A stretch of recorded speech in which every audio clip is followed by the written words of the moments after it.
consultants with the SST. One of my big hats is special education. And joining me is Lydia Brodegard. I refer to her as my better half. And also Sherry Lawrence is on with us this morning, and she has a big plate as well. She's split between two regions, SST 12 and SST 16. So thanks, Sherry, for being with us this morning. And like I said, Susan Larson will be actually with us as well today, and she's going to do a presentation thinking about how we support families. So if she's not on already, she'll be joining us here after a bit. So welcome. And for those of you who just signed on, just throw your name in the chat, the role that you play in your district or program, and then if you could include your district or program, that would be helpful too.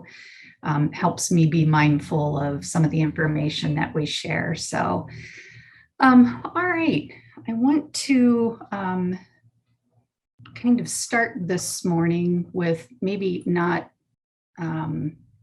well, let's take just a quick look at some of our big topics that we'll talk about, and then we'll kind of dive right in. But today's focus is really about those individualized supports and services that we think about for our students, and then how we engage our families. That's going to be another big component.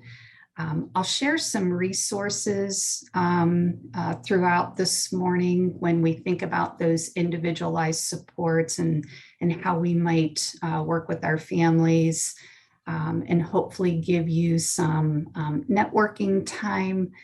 We'll share some updates. I don't have a lot of updates this morning when we think about our students with more intensive needs, complex needs, but I do have a few.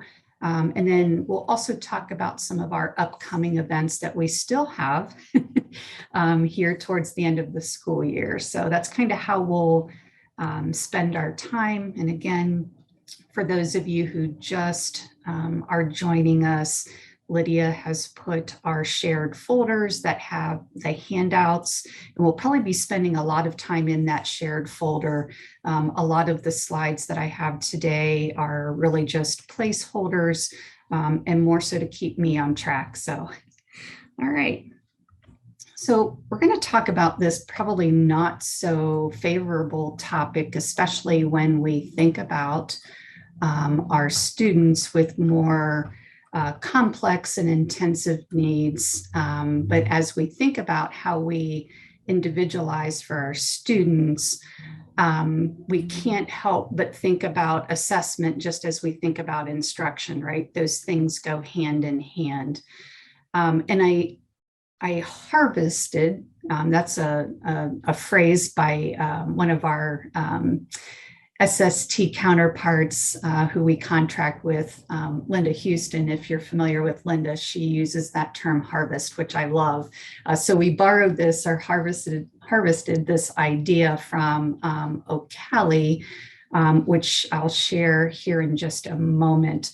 But this slide is kind of representing this this funnel when we think about the different assessments. And so you can kind of see at the top this whole idea of all of those state assessments that all of our students must participate in. So whether it's when we think about Ohio State tests versus students who maybe be alternately assessed, all of those students are required to participate, right? So we think more broadly about those levels of assessments just from the state perspective. And then we can think about those assessments that we use for benchmarking, assessments that we use as part of our screening protocols, where we're narrowing our focus in terms of maybe what we're paying attention to as we're assessing, whether it's literacy or math, thinking about how, what are those outcomes for students in terms of, are they exceeding benchmark? Are they below benchmark? And then through our screeners, are we identifying students who need some additional support? And then we can think more specifically at a much more narrow focus of those diagnostic assessments and learning progressions. So when we're thinking about our students who are struggling, helping us identify what are those specific skill deficit areas that we need to be paying attention to. So when we think about supporting them and starting to really individualize those supports for our students, kind of thinking about assessment through that lens. So as you're sitting there, just on a scrap piece of paper that you have, do me a favor and just kind of think about what are all of those different assessments that you offer in your district or in your programs when you're trying to think about instruction for your students. And it can be for all students, but also think about your students with disabilities, and specifically students with significant cognitive disabilities. So I'm going to give you just a few minutes to kind of reflect and ponder on that, and you can jot some notes down. So what are those assessments that are part of your district or your program funnel?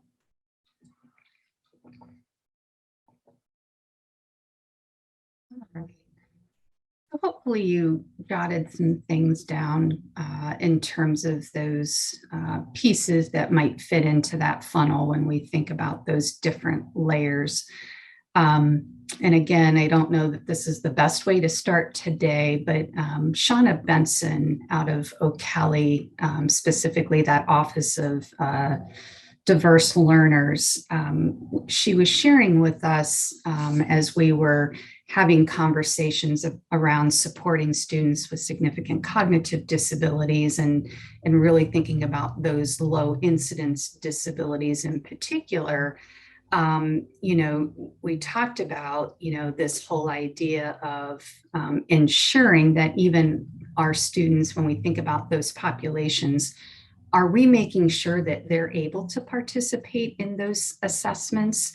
So when we think about a free, appropriate public education, when we think about FAPE, that is a piece of that. And how do we ensure that our students are able to participate in assessments?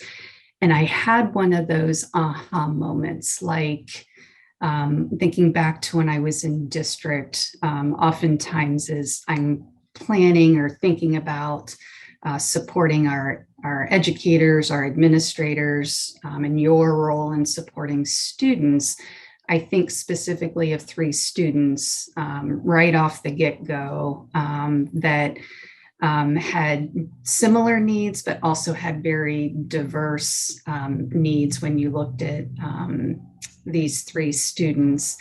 And I know that we did not really do a good job of being thoughtful or even intentional about how we were going to assess their learning, similar to their peers. So was that so much an issue of we can't use the same assessment tool, but what are we going to use in place of that? Or at times, was it that we totally discounted that student and didn't allow them to participate because it was too easy for us to say, looking at this vendor protocol, we're not able to adapt based on this specific measure. So in that case, what did we do then to make sure that there was some other assessment measure? Or could we have really looked at how might we adapt that assessment so that they could participate? Because we're still obligated to know or to try to establish where is that student functioning, where are they, so that we can help to move them forward. And oftentimes that's very difficult with our population. And I'm curious if we're a small enough group so you can unmute. You can throw it in the chat, but any reactions to some of this idea around, including our students with significant cognitive disabilities and low incidence disabilities in as part of your assessment funnel? Any reactions or thoughts?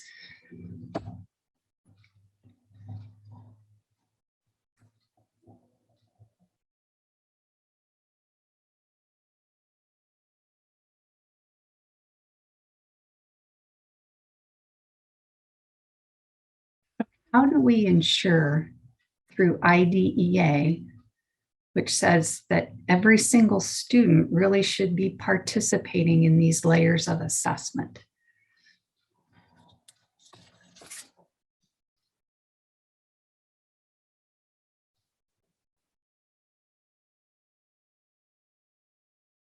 Does it make your head hurt? It does mine.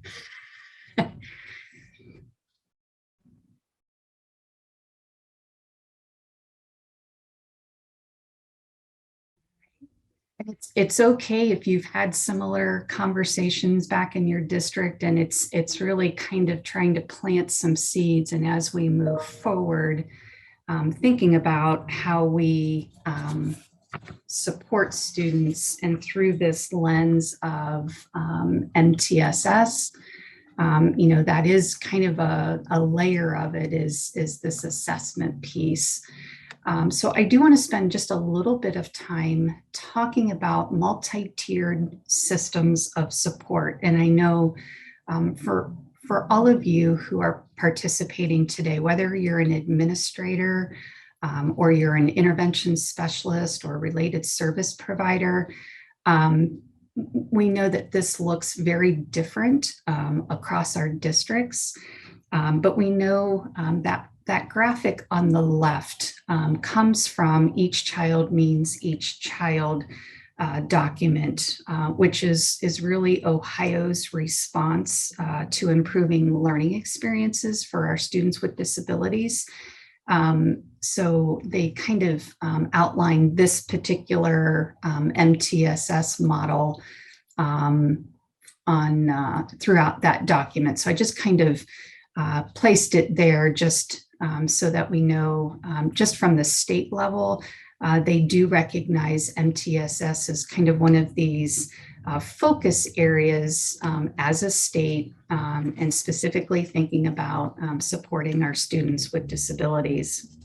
And, I think all of us have seen some version or some model of multi-tiered systems of support, but it really just, as we think about these different tiers, it really just gives us a structure or a framework to help address those learning experiences that we want to make sure that all students are able to participate in, considering, especially with the population that we're talking about, just how varied and complex our students' needs are. So we know that under each layer, when we think about this structure, really adds kind of this level of intensity when we think about how we're supporting and really trying to accelerate our students' learning or their rate of learning, and really identifying and addressing any of those challenges or obstacles when we think about their learning. And so as the student responds then to those instructional strategies, or as part of those interventions that we put in place, then we kind of rethink our intensity, right? So the movement that we think about within these layers and between the tiers of intervention, it's fluid, it's also data-based. That's kind of why I started our first reflection around this whole idea around data. And we know that each of these tiers are really thinking about the instruction as well as supports for all students, not necessarily categories of students, right? And so when we refer to our students with disabilities, they're not those tier 3 kids, right?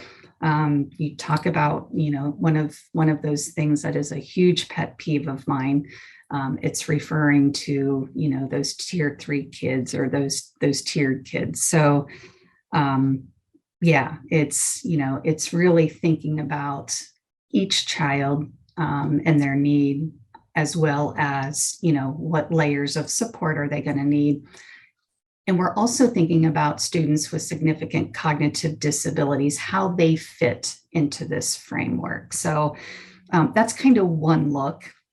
And I did throw the entire Each Child Means Each Child document into the shared folder. We're not going to spend any time in there specifically, but just wanted to make the direct connection in terms of where that language is coming from. And then the other piece that I wanted to throw in there is kind of another look at a multi-tiered systems of support model that comes from our ties article that is in our shared folder as well.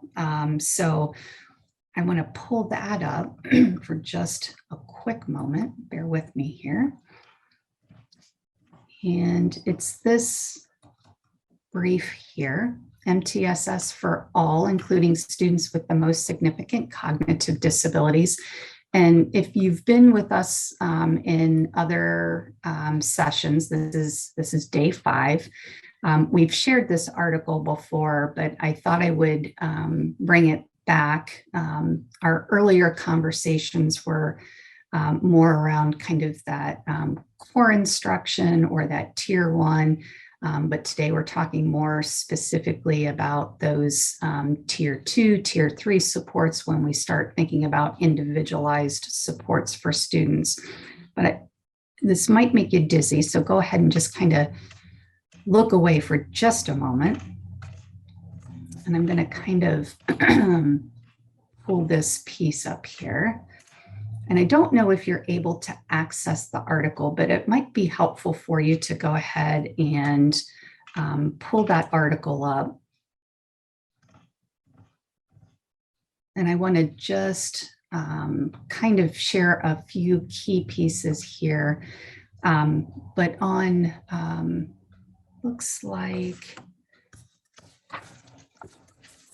bear with me here, page 5 of this article, it starts talking about this framework for all students. And it starts talking about what are some of these instructional approaches, evidence-based interventions that we can think about that are supportive of our students. So they give you the intervention with a brief description and kind of a brief snapshot of some of those supports that we can think about, from those embedded trial instruction, constant time delay, task analysis, chain tasks, prompting, and peer support. So this might be a good resource as you think about multi-tiered systems of support and thinking about these interventions that we might be putting in place for our students. And it doesn't really matter where you're at in that process, because I know our districts, some of us have very formalized pieces that blend naturally into multi-tiered systems of support. We also may have districts that, we really don't have anything formalized. That's something that we're working on. Some conversations that we've been having is more around things that I find quite often is maybe we have intervention assistance teams, IAT teams, where we're looking at specific data as part of referral process, which is a piece of multi-tiered systems of support. So regardless of where you're at in that process, and I know some of you, this is a much bigger conversation than just our small group here. But what I want to make sure that happens is, as we move forward, Ohio does not have an adopted model of MTSS yet. But as we move forward, as your districts, as your programs are thinking about multi-tiered systems of support, what I want to make sure happens is that we don't forget about our students who have more significant cognitive disabilities or our low incidence disabilities. How will we make sure that they're part of this process? So this whole article kind of talks about kind of the history with multi-tiered systems of support, and then goes kind of through these different pieces of, in the future, how might we think about integrating our students with disabilities into all tiers within this system. So, and we know certainly when we think about our multi-tiered systems of support, it encompasses both academic as well as social, emotional, and behavioral support. So this graphic, this is the same graphic that was on the slide that I thought was pretty neat when we think about our students with disabilities. And what might that look like? And so on the left-hand side, of course, we see academic multi-tiered system of support, thinking about our standards-based curriculum and instruction. And so when you think about, our priority learning targets based on our standards, we think about curriculum and instruction, and then, 80% of our students, roughly, we think we should be able to support them just with that good instruction. And I know we've had lots of conversations, really thinking about, do we have any gaps in our instruction? If we exceed or if we're not hitting that 80%, that's, time to sit and pause. And then tier 2, we're thinking about, maybe it's an issue of needing to build more background knowledge, maybe reinforcing some of these concepts that they got as part of core instruction. So some of that repeated learning, and then thinking about individualized instruction. So that's where we're really relying on those diagnostic assessments that we talked about, and really addressing those foundational skills or those gaps to help provide those individualized supports to students. So from the academic side of things, and then you can see from the lens or through the lens of behavior or social emotional. I won't sit there and read all of that to you, but it really just kind of then gives us another way to think about behavior, but also through this lens of multi-tiered systems of support. And one of the I guess the beauty behind this model is we know oftentimes when our students have academic concerns or behavior concerns, those things go hand in hand, right? Oftentimes we see behaviors as a result of students not being able to demonstrate or participate in the general curriculum. So I throw that out there to you. Again, this isn't, we're not going to solve the problems of the world or create our systems here in this small group, but really just giving us some things to think about. And so I'm going to back up here just a little bit.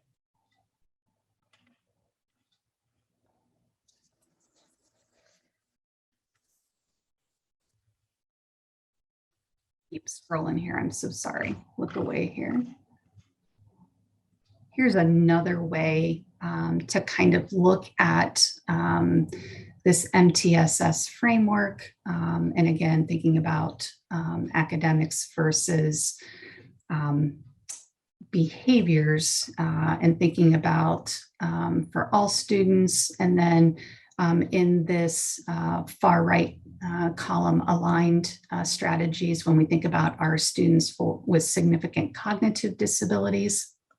And so helping us to kind of wrap our heads around how might this or what might this look like. It kind of breaks everything down into tiers and across either academics versus behavior. So we can see, with our standards-based curriculum and instruction, we're going to focus on those priority learning targets. We're going to differentiate how students are going to be expressing or what we're going to do to help them demonstrate what they know. And then integrating concepts and vocabulary with their AAC device.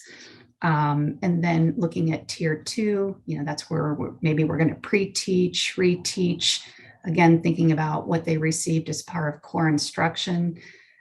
So these tiers build. It's not like we're, students only going to get one tier, but it is really thinking about how will we integrate all of those special education supports throughout this system. And then as you look at tier 3, focusing on skill gaps related to priority learning, kind of as we referred to in the previous graphic, and really thinking about what are those individual plans that we have for students. And so for academics, it would be those IEP goals. And if you look down to tier 3 at the behavior, perhaps the student has a behavior intervention plan. So thinking about what that might look like for students who have some of those behavior challenges. So again, just another way to kind of visualize, and as you're within your district or in your program having conversations, this might be a piece that will help your teams as you develop or refine, so that we are kind of being mindful of our students with significant cognitive disabilities and low incidence disabilities. I want to take just a moment. I dropped some other things in here, and by all means, I said earlier, we don't have a state developed model that's been approved by the department. But we've slowly been sharing some resources. A couple of these resources may not be new to you. I know we've shared them in other formats with other audiences. But as you, again, just to wrap your head around it, especially if your districts or your teams are not fully engaged, I'm going to just kind of scan through here. This fidelity rubric just kind of gives you a little more language in terms of some of those key pieces. And this particular fidelity rubric came from AIR, and just kind of breaks down by section. You'll see components of universal screening, progress monitoring. That's one of those big aspects of multi-tiered systems of support is progress monitoring. And then, of course, data decision-making, a prevention system fidelity. So as we think about how we're supporting all students, and then supplemental intervention. So when we think about tier 2, and then there's a whole section just on tier 3. So that's in there for you. Again, there's many different frameworks out there that outlines things in different ways. And then I also threw this in here as you're thinking about decision-making tools or decision-making rules. This is one resource that may or may not be helpful to you. And I'm just going to scroll through here again as we think about making decisions. And I'm wondering, for those of you who are on, if you want to throw anything in the chat, are these new resources to you, or do you have different resources that you refer to? I would be interested to hear any resources that you're using currently within your programs, and specifically thinking about our students with significant cognitive disabilities or low incidence disabilities. I'd love to hear Any thoughts, reactions? I'm almost there. All right, so it does walk you through kind of things or essential questions to think about as you work through those tiers. And I just want to point this out because it does give some recommendations in terms of, how many data points we should be using in terms of making decisions. Are we going to make changes or not make changes? And again, just because we think about some of our students who are already on an IEP, there could be other behavioral concerns or other skill areas that maybe didn't rise to the level that's being addressed on a student's IEP, but we're still being thoughtful about providing this tier 3 level. So of intervention or instructional strategies. So oftentimes when we hear tier 3, sometimes our counterparts, our colleagues automatically say, oh, well, that student's on an IEP. Well, that's not necessarily true. It is really thinking about all those areas of concern, which doesn't necessarily mean that student is receiving that support through an IEP. So that's in here as well. We start getting into lots of conversations about, how much data do we need? What kind of data? When will we decide as a team? When we'll reconvene? So there's that piece might be helpful to you. So I want to share one more piece. Well, actually, I want to make several connections here before we leave MTSS. But so I said before, I referred to Shauna Benson. And for those of you who've been with us, part of our charge has been to kind of market these newly developed modules through the Teaching Diverse Learners Center on Ocali's website. And so a small group as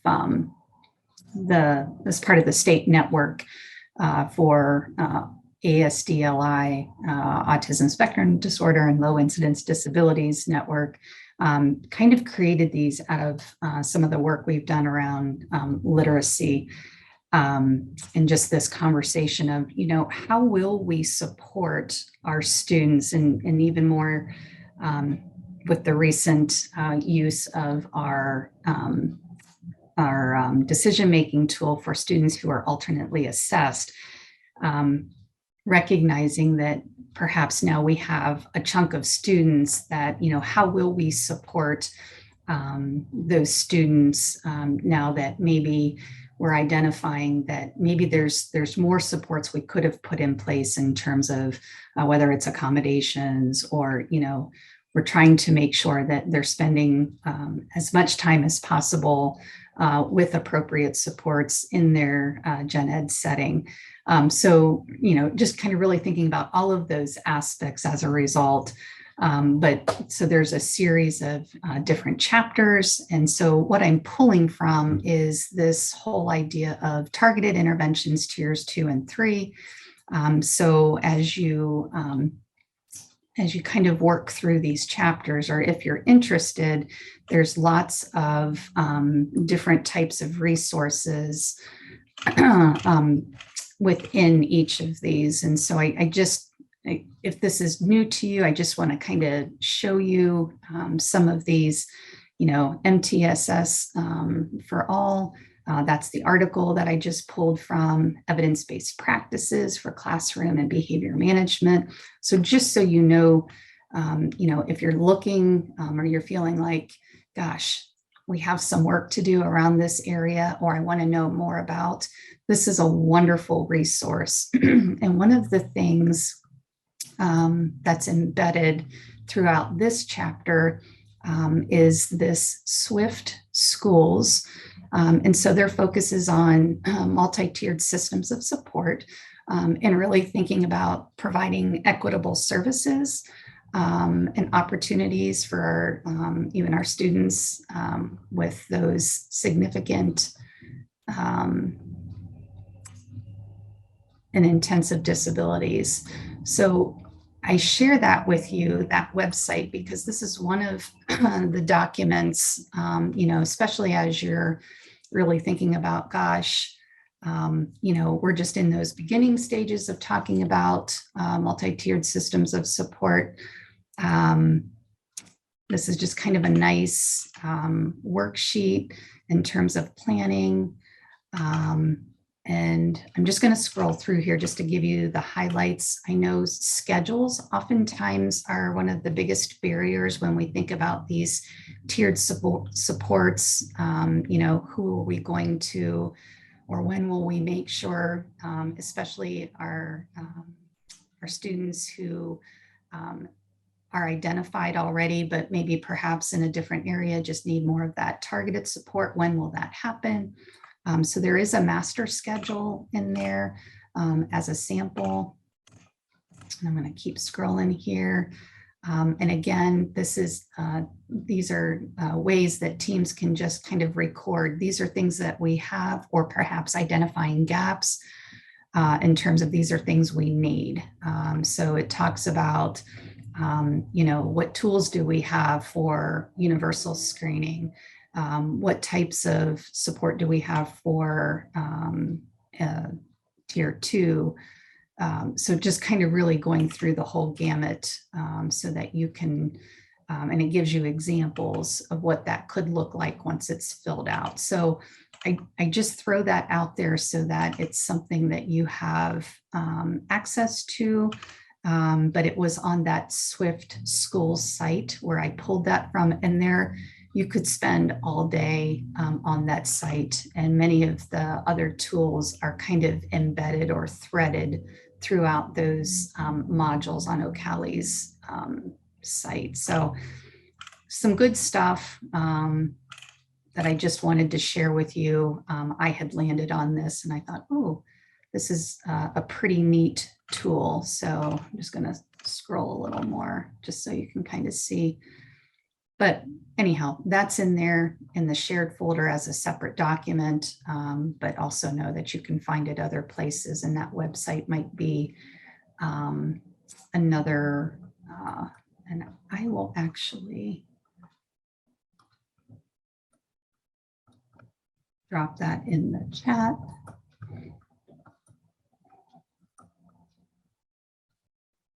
If it's of interest to you.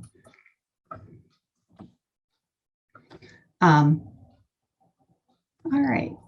So again, I know spending a lot of time on multi-tiered systems of support might feel like, oh, but because we're thinking about how we really plan for those individualized supports, I did throw just some snapshots from, go back here. Some snapshots from slides, or actually from the videos that were provided on that Ocali website. So this is just kind of another way to kind of think about those tiers of support. All kids get high quality instruction.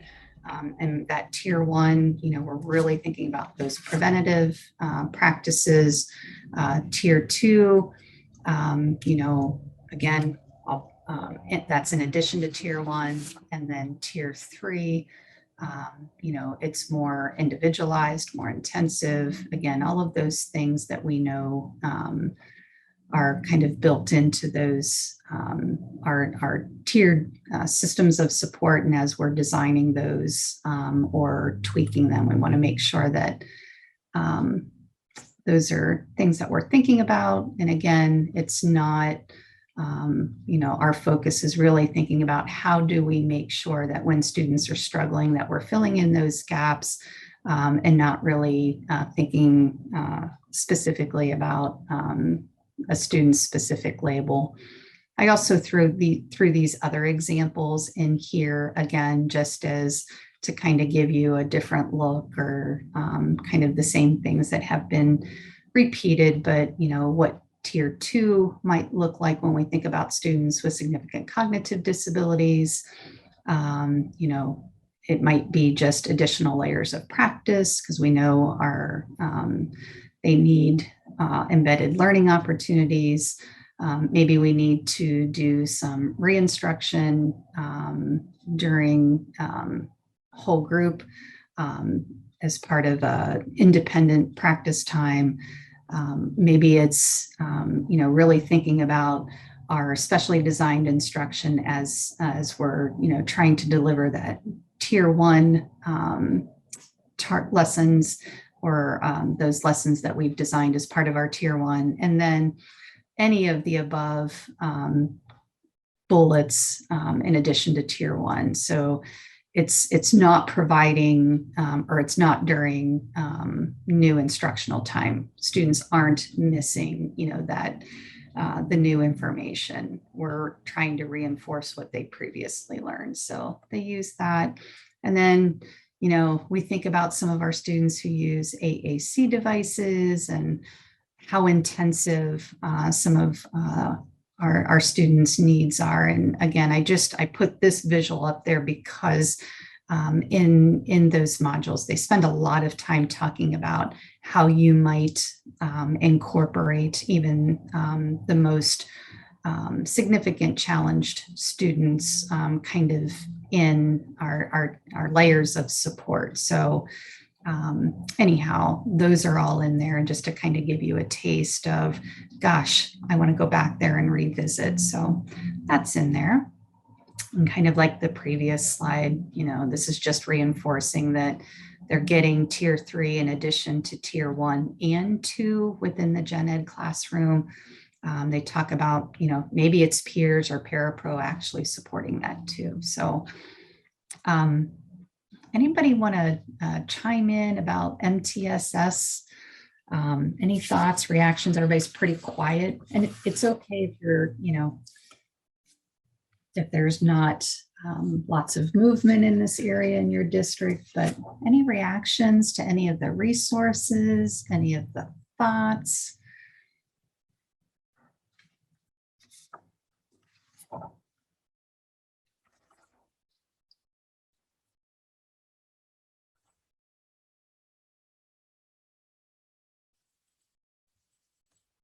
Everybody's tired.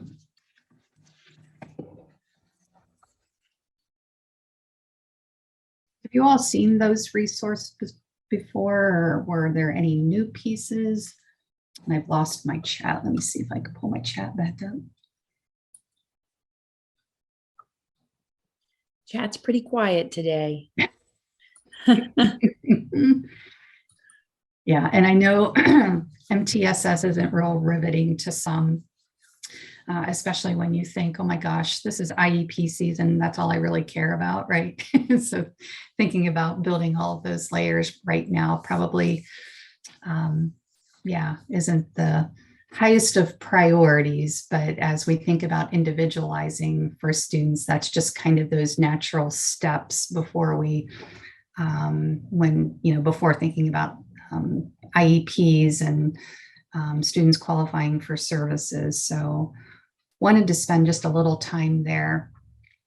This next piece that I want to share with you, I'm kind of excited about. This really has nothing to do with the O'Kelly modules, but this was a resource that was shared with me, gosh, years ago by an occupational therapist out of Muskingum Valley Educational Service Center. And it was one of those things that got put on my shelf and forgotten about. And then here more recently, within the past year, this resource was referenced as part of a PD that the state developed for early childhood. But it's this kind of planning tool for districts to use with families to help really engage families in that decision-making process. So I do want to spend a little bit of time talking about this because I think it might be helpful, and I go back to my earlier comment about the three students that I had that I always think about reflecting back, especially in my learning now, of how I could have better supported those students and or families in terms of more meaningful outcomes. So I want to introduce you to this, and I'm curious, and Lydia, I'm going to have you watch the chat for me. Is this resource new to those of you who are on this Coach 3, which the acronym is Choosing Outcomes and Accommodations for Children? Well, while they're answering that, Donna did put in the chat that she remembers using some things from Ocali in the past, but haven't looked at those resources lately. Okay. I will also, just while I have everyone's ear, if you are on Ocali, they have a new transition planning tool that you can use and you can access. It was on last month's secondary transition newsletter as our highlight, but that is an excellent resource through Ocali. And when the department does get their family engagement and resources section up on the website, it will be added there. So it's something that the department's going to be promoting as well. So it's a good resource. Those modules that I had pulled up, you have to create an account to access those, which is very simple thing to do. So, otherwise I would have just had you log on and kind of surface through there. And you kind of have to progress through the videos so it's not like on your own, can you just get to the point where I was at. But there are so many good things on there. And I'm hoping in the near future that we will do something more specific around each of those chapters as a region with teachers, and administrators or teams of folks. So that will be something that we'll be talking about here as a SST team in terms of how can we spend more time in there. I'm just right now just giving you some pieces over this 5-day series that we've been doing, is just kind of plucking out some of those resources. But so anyhow, this Coach 3, I want to spend a little more time, and you'll have to have an open mind as we kind of go through this resource. And I've put some copies in the shared folder that I'll pull up here in just a moment. But it does use this 6-step planning process. And again, it's really helping IEP teams think about prioritizing and selecting outcomes for our students who really have lots of challenges, lots of intensive needs, where sometimes it's really hard to think about, oh my gosh, there are so many needs this student has. What makes sense to start? What would be a good starting point? So I'll share with you a tool, and we're going to walk through it. But it's based on kind of these 6 guiding principles, which are: all students are capable of learning and deserve a meaningful curriculum. The second being quality instruction requires access to inclusive environments, which, I think we're all a huge proponent of. Pursuing valued life outcomes helps to inform the selection of curricular content. And they kind of define these valued life outcomes that were kind of identified by a group of families, and kind of the research that was an outcome of this group of families. But these life outcomes that they felt would help give their student a better quality of life, or their child a better quality of life, was all around safety and health, a home, so their home now, and then what their home might look like in the future, so like beyond graduation. Another aspect that they considered were meaningful relationships, Another valued life outcome was control over personal choices. And again, we would have to be thoughtful about the student's age when we think about control over personal choices, right? And then just meaningful activities in various and valued places. So that was that last valued life outcome. Another aspect or another guiding principle was that family involvement is the cornerstone in educational planning. And I think for me, this is where I was referring to earlier. I think I could have done a better job of really helping or working with families to understand what was important to them and building their trust. So that is a key piece in this. And then another guiding principle is this whole idea of collaborative teamwork is essential to quality education. So again, I think we all recognize the importance of quality teamwork, and then coordination of services to make sure that we have all of those necessary and needed supports in place. So I'm going to jump back into our shared folder, and these are kind of the three pieces that I have provided for you, but there's lots of other appendices in this resource. And I want to point out just while we're here, this questions and answers, that's kind of like at a snapshot what Coach is all about. So if this is something that you're interested in and you just, you want to kind of refresher, or maybe you're sharing what Coach is all about with other team members, that will give you kind of a snapshot of what it is. And then these other two pieces outlines the 6 steps. And what I want to take you through first and foremost is to kind of highlight this part A, or steps 1 and 3, which is Appendix B. And if you can access it and have it in front of you, great. Otherwise, I will scroll through here as we kind of highlight, or I highlight some of these aspects. And again, keep an open mind.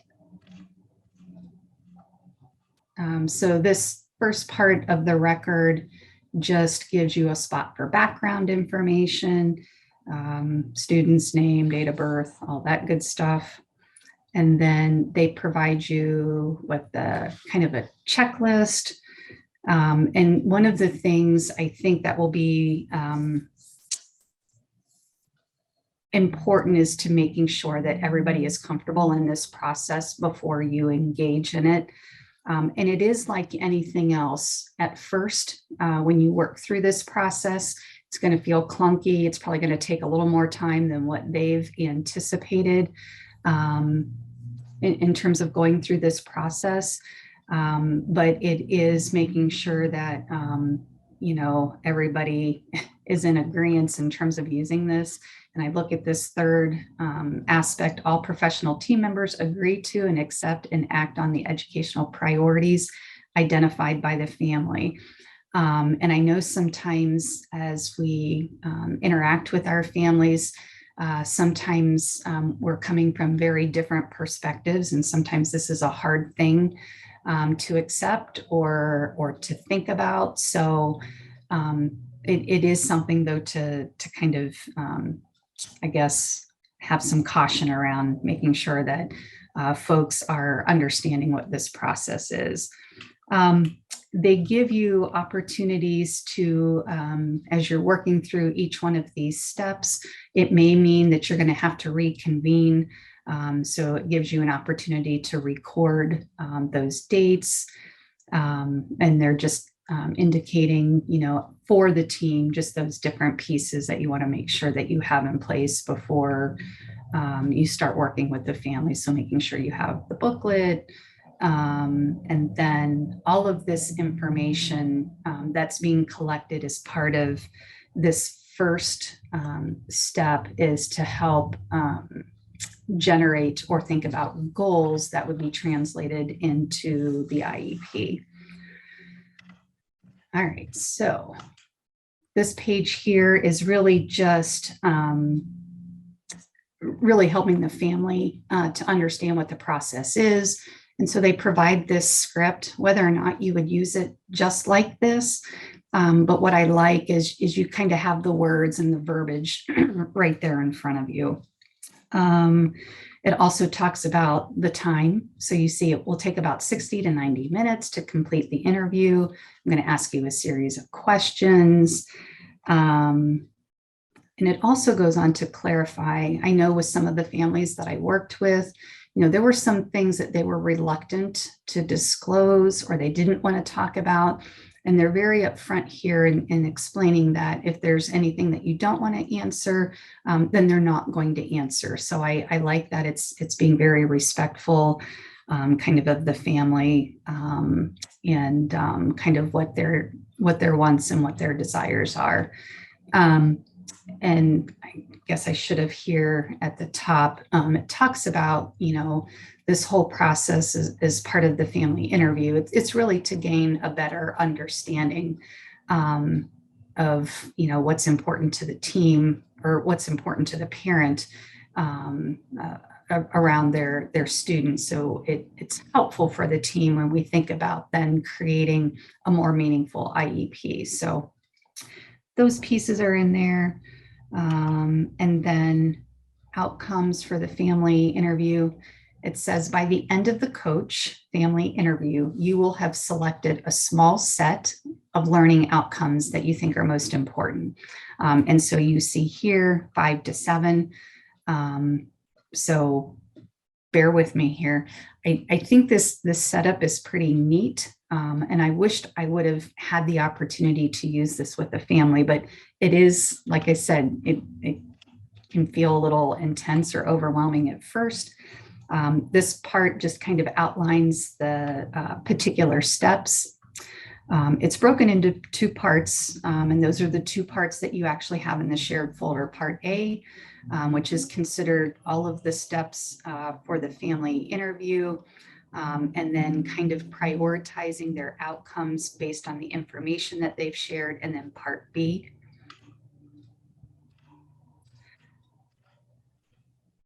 This gives just kind of a visual of the process. And I talked a little bit before about the valued life outcomes. And this is kind of the first part. And what will happen is we're going to actually ask the family about each of these valued outcomes, and if they're responsive in terms of these are things that are important to me, there's a small number of questions that will that they'll kind of go through. Again, they don't want to answer it, they can decline, and then kind of re-emphasizing or reinforcing that there's 11 questions. It'll take 10 to 15 minutes. And so just to kind of give you a flavor of here is safety and health. And so each time you go through each one of these sections, are you interested in answering this question? Yes or no? This particular question, do you have any current health or safety concerns about your child that you would like to see changed over the next year? Home, now and future. Again, where and with does the child live? If everything goes as you hope, then do you anticipate they will continue to live in this same type of setting throughout the school years? Would you like to talk about where a desirable type of setting would be for a student to live as a young adult? And we think about some of those transition questions or concerns that we talk about with independent living. This tool is designed to address any age student from age 3 to 21, but you'll kind of see throughout this tool that there are aspects when we start thinking about transition planning, that there would be some helpful pieces here. So, oftentimes that conversation happens much later, but maybe it's and they give you the option, feel free to say no, or that it's too soon if you feel like that decision is too far in the future. So giving parents the option might be too far away for them to start thinking about. Meaningful relationships, who are the people the child spends the most time with, relationships that change or expand in the near future. You can see the questions under controlling the control over personal choices. Does the student have opportunities? Do they have opportunities to have similar control over personal choices that are available to others? How, if at all, would you like to see the student control over personal choices change or expand? Meaningful activities, kind of similar. What are some of their favorite activities or things that they engage with more? Where do they happen? How would you like to see these activities, or places where they happen change or expand? And then there are some questions for students ages 14 and over. Have you and your child thought about how he or she might spend his or her time once the young adult, once high school is over? So they give you some examples, and what are your hopes about these possibilities? And then they kind of rate these. And you're just thanking them for sharing their valued life outcomes. And it's understanding what you think is most important for the coming school year. And so you're giving them an opportunity to rate each one of those on a scale of 1 to 5. And you can see they're pretty good about giving you legends in terms of what things mean. So 1 is not a concern this school year. 5 is extremely important this year. So you're kind of rating those things, and hopefully based on the information that they've provided in those questions will lend itself to later on in the tool in terms of how some of these outcomes will be prioritized. And so the next piece that you'll engage in, or that the teams do, is they consider the 9 different curriculum areas. And what we're asking families to do at this point is just to select 4. And what's nice on the following page, it outlines for the family what these different curriculum areas mean, or what that might look like. So when they're trying to make a decision or trying to focus on 4, they kind of have more of an idea of what those things are. So you're going to come back here, and then you're selecting 4. And so we're either thinking about them now. They're going to be areas that are addressed later, or we're going to skip for this year. So they're going to select 4 for now, and then we'll going to move on.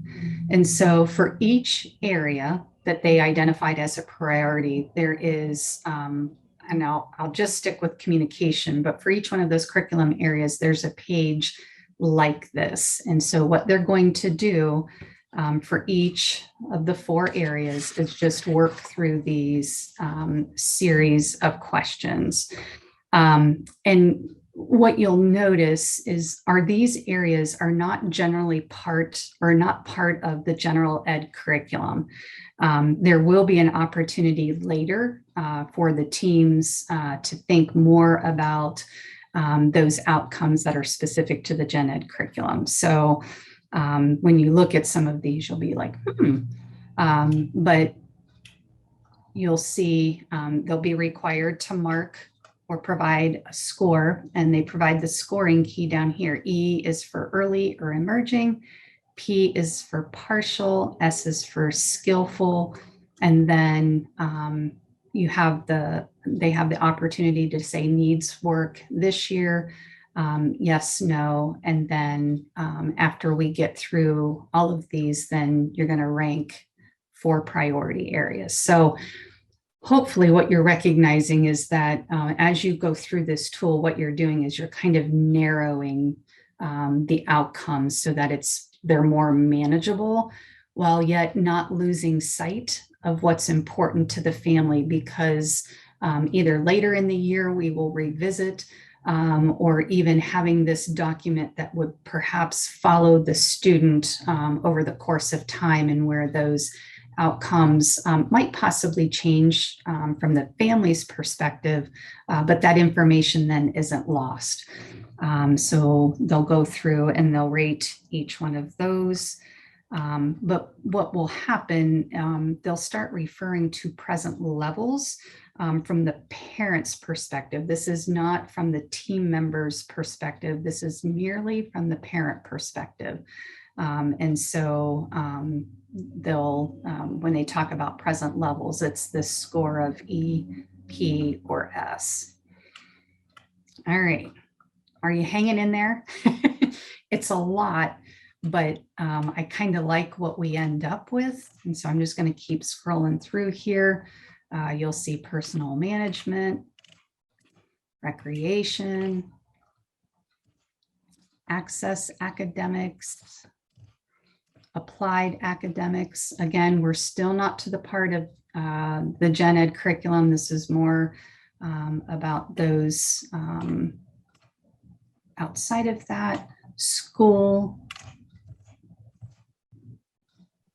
One thing I'm noticing is that while these may not be tied, like you said, there's a lot of good activities and learning outcomes that could support activities for the Ohio Means Job Seal, and some other of the seals that our students will be needing to work forward. So, even if they are excused from the consequences, they still will be required to obtain 2 seals, 1 state and 1 locally defined. So I see a lot of good activities on here that can be tied back in. Yeah, thanks, Lydia. There are, and I get excited about this a little bit. I know it's a lot, but I think, again, as you get practice with it, and as I'm going back to those three students that we had, that I was like, gosh, I think had I asked some of these questions or allowed the family to select or help identify what was important to them, that we might have went down a different path and really established some trust. Were there any of these areas, I don't know if you're able to pull up this document, but are there any areas that you want me to go back and really just kind of hover over so you can take a closer look right now?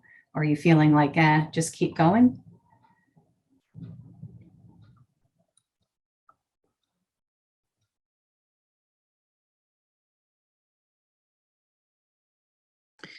Holly, Janet asked, how long would you anticipate the entire coach process to take?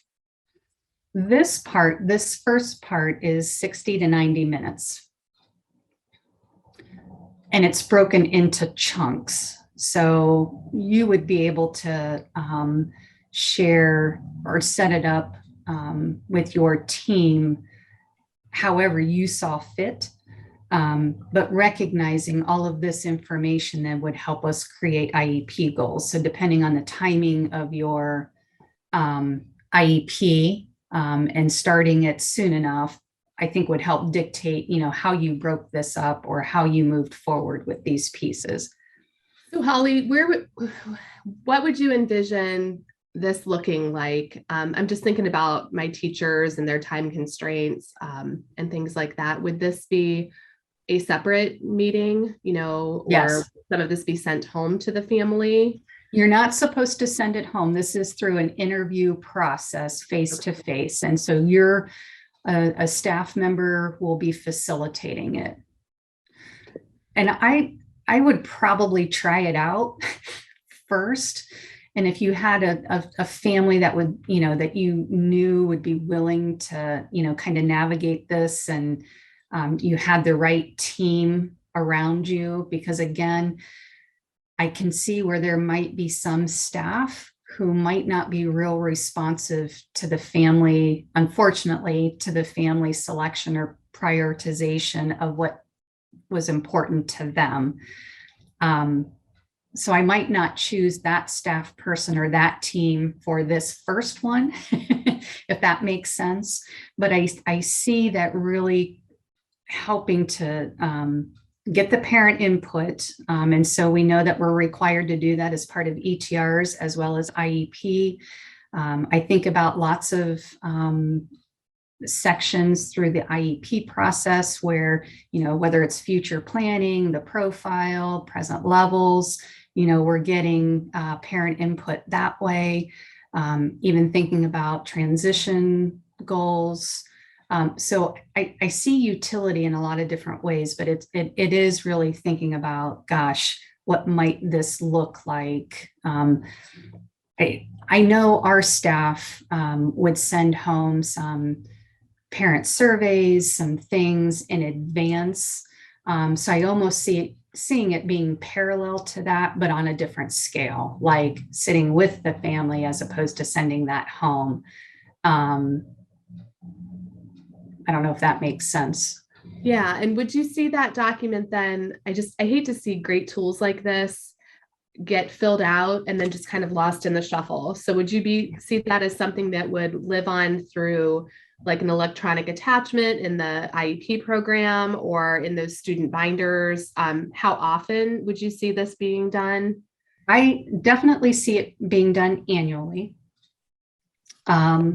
And it may not be that the answers or the responses from the parent change all that much from year to year. It might, especially as the student progresses.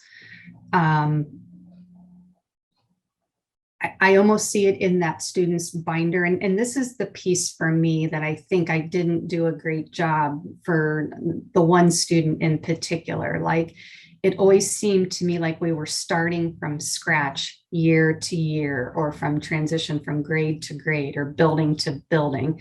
And I thought, had I had something like this in that transition, it would have been very helpful to have some of this information to like, oh, yes, back then. And I think it would give the family a certain level of comfort too.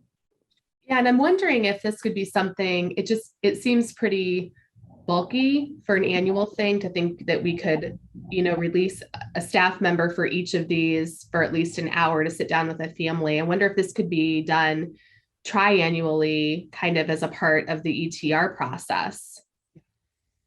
And they're marketing this more like this is what's going to help you generate your IEP goals, is the only reason I said annually. But I also see value in it as part of, like you said, the ETR process. So there are some other pieces that maybe it will make a little more sense as we move through here. But yeah, and maybe it's just that after that first year, or that first year being more time intensive, and then subsequent years, maybe it wouldn't feel so wonky and clunky. Okay. Let's see here. And then there is a spot for other, if there's another area that you felt like wasn't covered, that you could add some things. But again, so each of those areas, you're marking a score. Are we working on it this year? And then we're ranking 4 priority areas. And so then the next layer, and I'm so sorry, this is sideways, the cross prioritization. So in this step, bear with me here, I'm flipping through my pages. And if you have the book that was on that slide, that book is actually your manual for kind of completing this process. So they have very detailed tips, kind of next steps or things to consider as you're moving through this. So it's not like, here, fill out these forms and now what? So they do a nice job of kind of explaining that. But what we're going to do is we're transferring those priority learning outcomes in their ranked order from each of those curriculum areas. So let's say communication, you had 4 things identified. And so you're going to write them out specifically. So the learning outcome itself would be written, and let's say personal management was another. So you'd write all 4 there. Vocational, there were 4 selected. So you write all of them there. And what will happen is you would end up with some boxes that didn't have anything listed in there. What you would do then in those empty boxes, you would either put skip for now. We're not going to attend to these right now, or maybe they'll turn into be what we call adjusted learning outcomes, which is another kind of piece. So again, we're still kind of taking the parents' perspective in terms of what are priorities for them, and we're still just kind of filtering it or narrowing it down. Then this part, we said earlier, if you caught this or not, you'll see this. Oops, sorry. I didn't think about this when I uploaded this resource. You'll see that we're ranking 6 different items. And we said earlier that we were trying to walk away with 5 to 7 different priority learning outcomes. And so this is, I'm trying to just kind of help you visualize what this might look like. So we're going to review those list of priorities that the family selected that was on this previous page. Okay, so what we're going to do is we're going to review these that were listed, and we're going to ask the family to select the overall priority. And it doesn't matter which one of those 4 curriculum areas it comes from. We really want them to pick one. But probably what will happen is as you're looking at those 4 areas that were over in this area, when we start trying to fill in this section, maybe it's difficult for them to pick just one. So thinking about the number, they'll have 16 to pick from if there were 4 of those curricular areas. So they were trying to limit it to 6. And again, it's not that those other things are going to be left behind, but for right now, for this process, what we're trying to figure out is if you had to pick your top 6, that's what you're helping them to do. So if they can't pick the top 1, that doesn't matter. We're just going to come up with 6 overall. And so,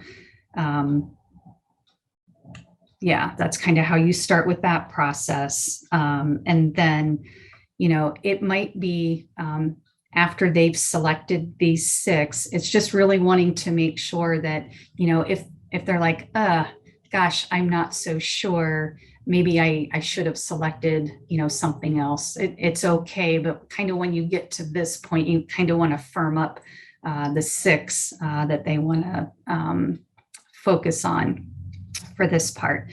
And then the next part of this is looking at this section. We're indicating which valued life outcome the priority is supporting. And this is where the facilitator who's working with the family, and again, we might have created a separate opportunity for this part. Maybe we went through the family interview questions. They did, you know, they identified or responded to each one of those aspects of the curriculum learning outcome. Maybe this part we're going to do at a separate time because I know it's a lot. So this part, the facilitator is going to make the direct connection between what the parents selected and which valued life outcome it aligns to. And then this part is where it becomes more than just the parent or family.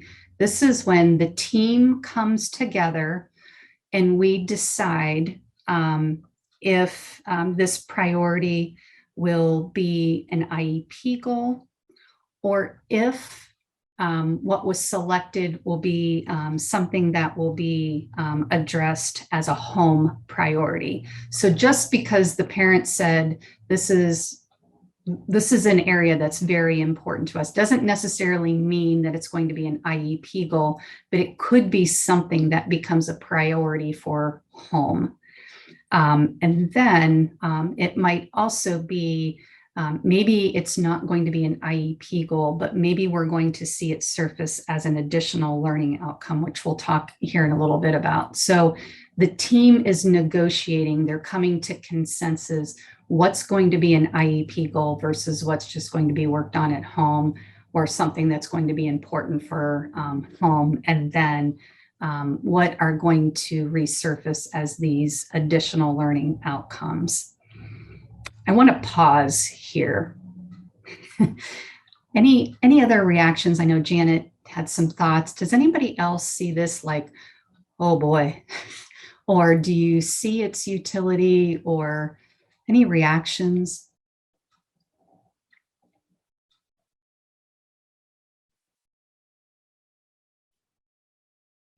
Holly, I can share something. Yeah. We had, in my previous building and district, our cross-categorical teachers had a very similar tool to this that they used during parent-teacher conferences, and they would block 30 to 45 minutes and use that time with them, because unlike the gen ed teachers, they weren't trying to fit in 30 or 40 or 60 students. They had a shorter, they had a smaller amount of students in a longer period of time that they could use with a tool similar to that. So that's just an idea that I thought I would share. Oh, I love that, Sherry. Yeah, so thinking about those parent-teacher conferences as an opportunity to, ask some of these questions. So yeah, and even thinking too, who does it make most sense in terms of who's going to facilitate this particular document, and kind of what, as Janet was saying, time is of the essence, and I know we're all strapped for time. So yeah, thank you, Sherry. I'd love to learn more about the tool that your teams use to gather some of that information, but yeah. All right. Anybody else? Can anybody think of a student that they currently have that this would be helpful with, or a family?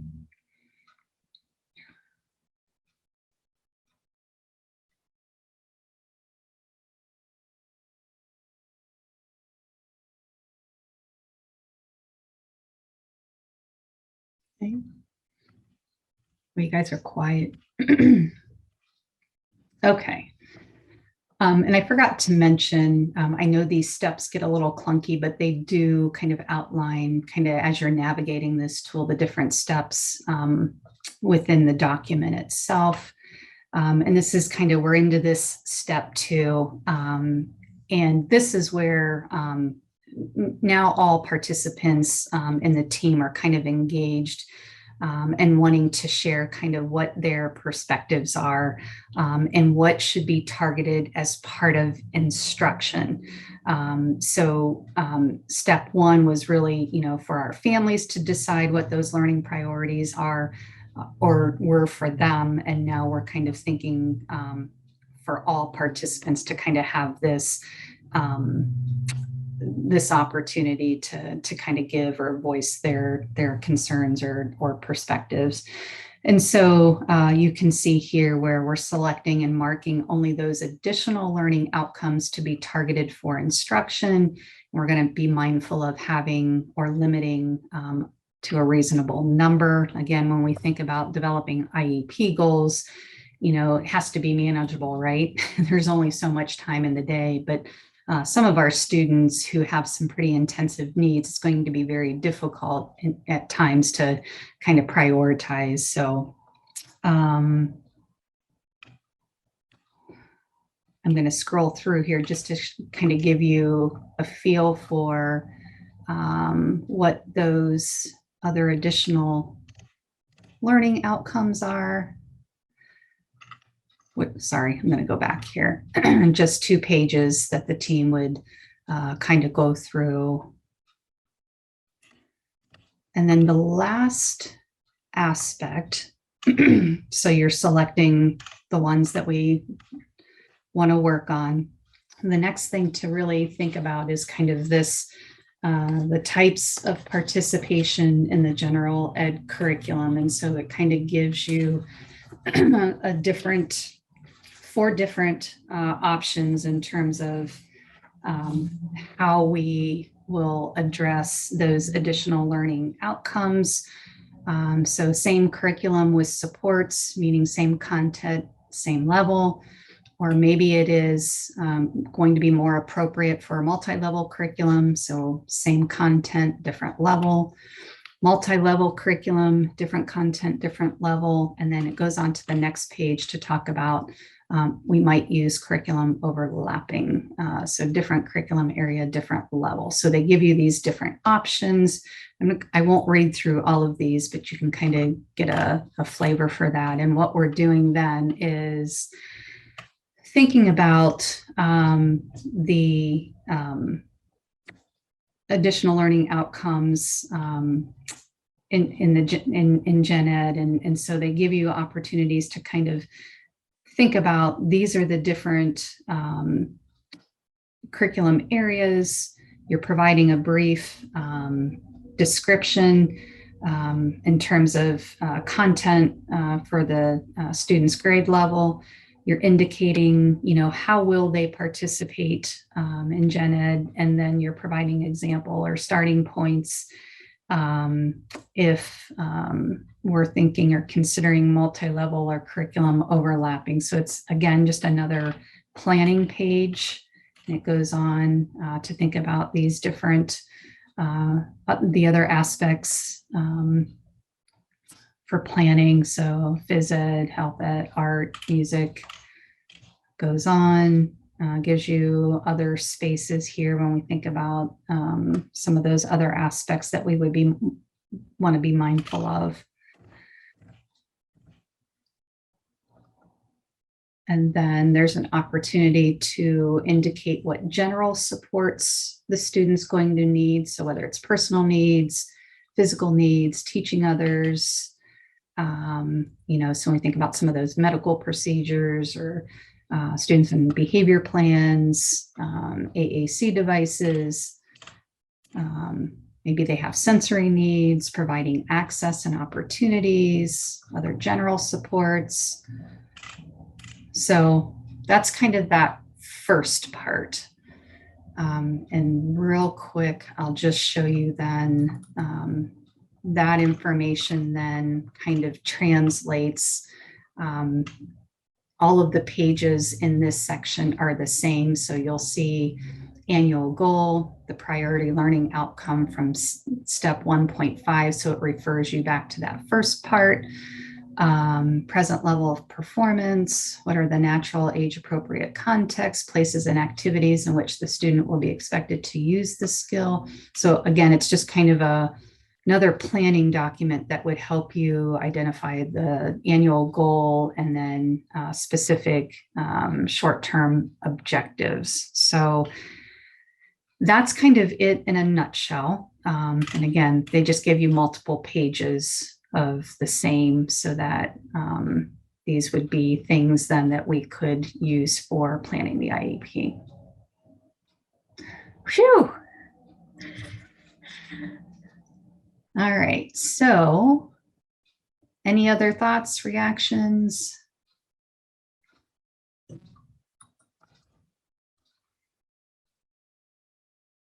I do have the book. If somebody wants to take a look at it somewhere along the way, just give me a holler. It comes with a CD-ROM that's got all the templates on it, so that if you don't have to recreate those. Oops. And I think what we'll do is we'll take a break. And I believe, let's see how we're doing with time. How about we'll take a 10-minute stretch break. We'll come back at, well, how about, can we come back at 9:45? I don't know if Susan was able to jump on, if that works for her schedule. That will be fine. All right, I thanks, am here. Susan. All right, so how about we'll come back at 9:45, and I'm going to pass the baton to Susan once we come back. And yeah, take a stretch break, refill the coffee, water.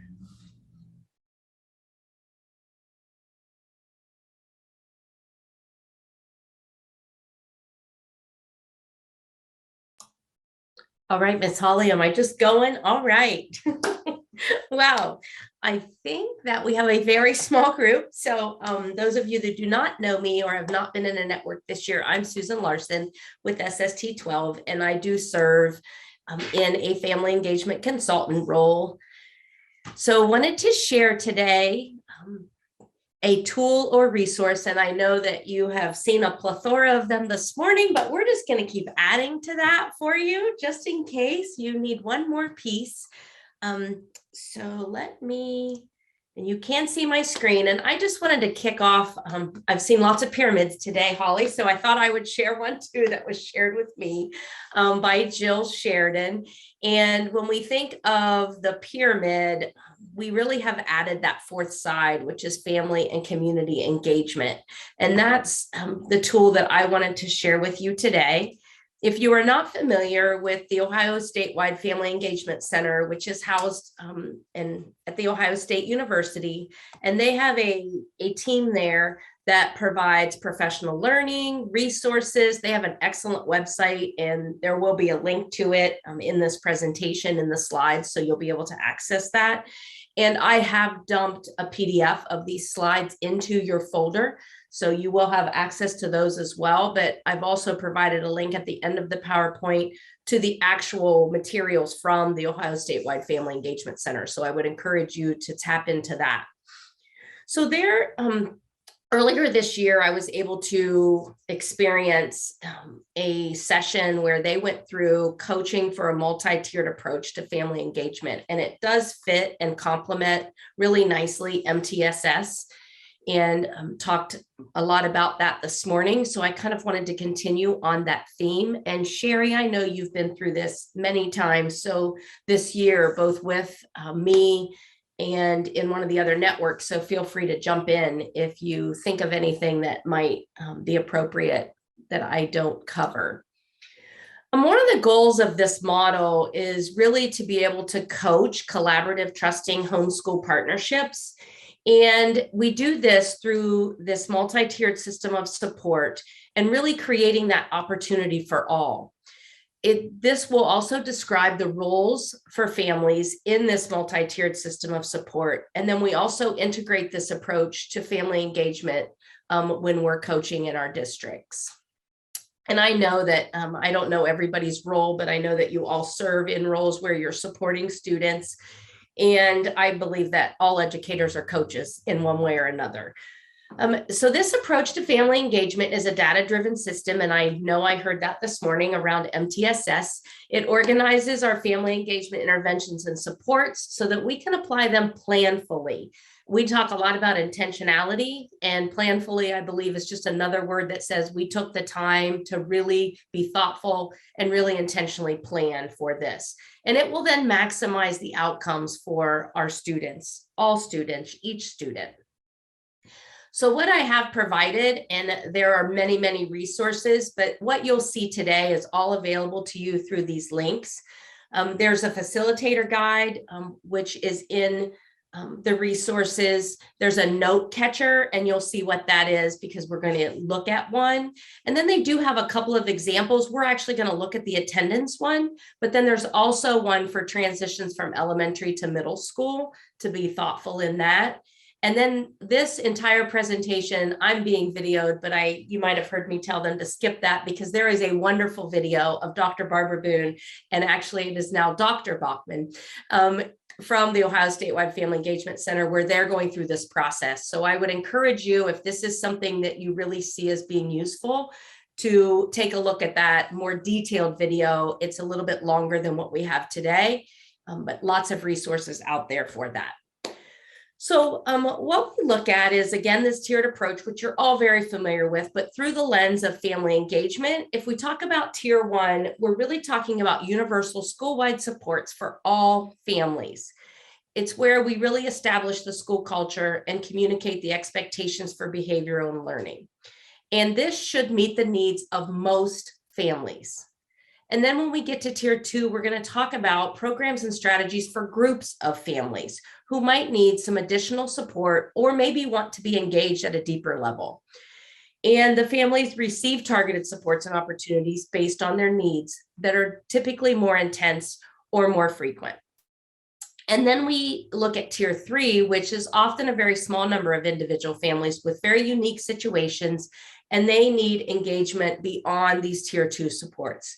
Tier 3 supports are intensive programs and strategies for families with highly individualized needs, and they are really designed to meet that family's specific needs. So these levels are also very interchangeable. It could be based on a school, family, student, or community issue. Maybe the current practices are not enough, or they're just not a good fit. We need to look at the intensity versus the change of practice, could be long or short term. And then we want to be sure that our systems are in place. If I hear Holly Hall say anything, it's all about systemic change and making sure that we make those to be responsive and supportive. So know that these tiers are interchangeable, as you know. And families at different times need a different level of support, depending on the situation, as our students do. So we also want to talk about the roles of families in an MTSS and different roles that they can have. And you're going to see an example of this. They might be initiators, co-designers, receivers of supports. Perhaps they're the providers of the supports. And then they're also evaluators. And by that, we really mean that they're providing feedback so that we can always get better at what we're doing. So here's an example, and it's going to be very hard to read. So again, you do have this to look at a deeper level, but this example is, this is a district that wants to improve their student attendance by 15%. And I believe they use this as a generic example because it's something that I think all districts do look at. Attendance is an issue. And we know that the research says that if students aren't in school, it is going to affect their achievement, their learning. If they are in school, the research shows that they make great strides. So they want to increase attendance by 15%. And the way this model or template works is you start at tier 1 and you start at the family needs. So we don't start with where the school is, we start with what the family needs are and the opportunities. So in this particular example, they're saying that all families need access to the attendance policy in understandable terms. All families need to know what the thresholds are for attendance interventions, and all families need access to daily schedule for the building and transportation schedule, and recognition of stress and anxiety about return to school, and need to know why this is important. So if we know that that is what the families need and what their opportunities are, then we ask the question, how does the school respond to that, and what supports can the school provide? And in this example, there would be varied modes of communication. We all know through technology, we see a lot of things now through social media, email, newsletters, all call systems, lots of different ways that we can let the families access that attendance policy. All families need, let me skip down, provide information about mental health supports that are available, send a survey to all families to understand barriers to attendance, and provide schedules, calendars, transportation info, and provide methods for all families to check attendance. So all of those things, and I'm going to put a plug in here for our CARES liaisons, because when we talk about providing information for mental health supports, please know, no matter what region you're in, no matter what ESC you're aligned to, all of them have a CARES liaison who have created materials that has collectively put together all of the resources that are available in the various communities for districts. So I encourage you, if you have not tapped into those, I would do that. I know that Mike House is on here, and I know he's from a Muskingum County district, and I know the Muskingum Valley Educational Service Center. Those are available via their website. I don't want to say I assume they all are, but I would first check their website, and if not, contact their CARES Act liaison. And those are all available via the Ohio Department of Education. You can look up CARES liaisons, and they're all listed, and which ESC that they are working with. So I encourage you to do that, to find those resources to provide to your families in your region. So then we go to tier 2, and here the family needs are around. Some families didn't complete your survey. They have heightened mental health needs. Some families maybe don't speak English as their primary language. Some families need before and after school care. Some indicate that they have particular barriers to attendance. And some students definitely have lagging attendance. So if those are the needs and opportunities, the school could respond or support by following up with phone calls, provide counseling support in small groups, wrap around community support services, provide information in families' primary language, provide community connections for after, before care. Community business mentors may mentor students to share why attendance is important during a career. So that would be at tier 2. And I'm sure that you have other thoughts. This is not an exhaustive example. And then tier 3, which will be our intensive for individual families. The families have some significant attendance issues and are truant. These children maybe are caretakers of their younger siblings. So the school could respond by partnering with a community organization to provide childcare. They might create an attendance team to include family feedback, or work with family court to help family to understand seriousness and listen to the real needs of the family. Provide a personal invitation, maybe initiate a home visit to learn more. Again, this is just one example of how you can utilize this template. When you identify your problem of practice, then you go through this process with a team. And we could talk about the members of that team, but since the families have a role in this multi-tiered systems of support, I would encourage you to have families represented on the team that's working on your problem of practice. So when we talk about the roles of families, the initiators in this example, they would probably let the school know about reasons that the children miss school. They might request some attendance supports. They might provide information about the needs they have, and they may initiate participating on the attendance team. They may ask if they could do that. So when they co-design, those families, including children, would provide information on the survey about the barriers and suggest customized supports. They would be part of the team. They would be part of the policy committee, and they would co-design those attendance initiatives. Receiving, they would receive recognition for improving attendance. They might receive multimodal communication about the attendance policy and student absences. They might receive assistance in filling out the forms for childcare or receive attendance coaching. They might be the ones providing structure and support at home, or providing incentives at home to attend, provide support or other families through the social media groups. And then they may be evaluators by giving feedback to the school on the policy and the MTSS model. Give feedback about frequency and methods of communication about attendance, and participate in a focus group to evaluate the policy. I'm not sure what communication is done with families in your districts around the MTSS, but I know we talk on our team and in different networks. When we talk about PBIS, we talk about schools that are PACs, we talk about MTSS.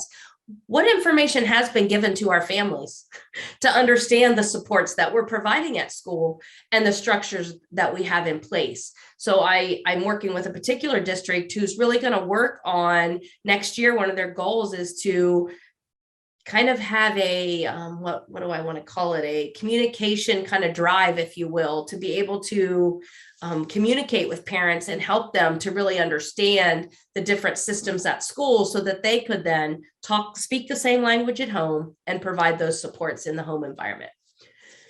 And then we talked about the change in intensity, change of dose, or change of practice. So these are just examples of what you may do. So how much would the change of intensity be? Increase or decrease in attendance in comparison to a set threshold, which we know that there are some thresholds out there, both state and at the national level for attendance. And then you obviously know your own attendance. So if this were a problem of practice for you, you would use that data. And then we wanted to look at the intensified mental health. Maybe that could change the intensity of the level from a tier 1 to a tier 2 or 3. And then change of dose. How often? Family data might indicate that they want to hear more. So through the survey that you did with families, you might find out that they want more information. And that would maybe align a change of dose with the attendance intervention tiers. And then the change of practice, no change. If you have no change in student data towards your goal, probably need to change the practice, change the system to make that work. So I know this was very quick. So this is the template, if you will. You walk through this process, and we're doing this very quickly in this network, but this could be an activity that you do at a DLT, perhaps. It can be used at the BLT level. It can even be used at the TBT level.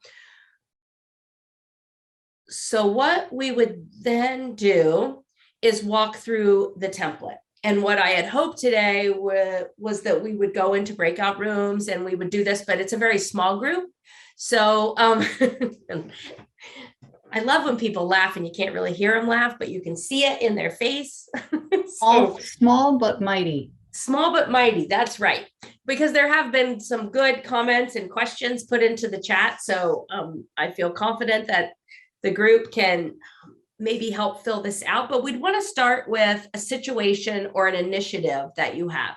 So when we now think of this through the lens of supporting students with complex and intensive needs, let's think about what would be a problem of practice or a situation that you might be dealing with in your own building, district. Does anyone have one that they'd like to throw out for the group?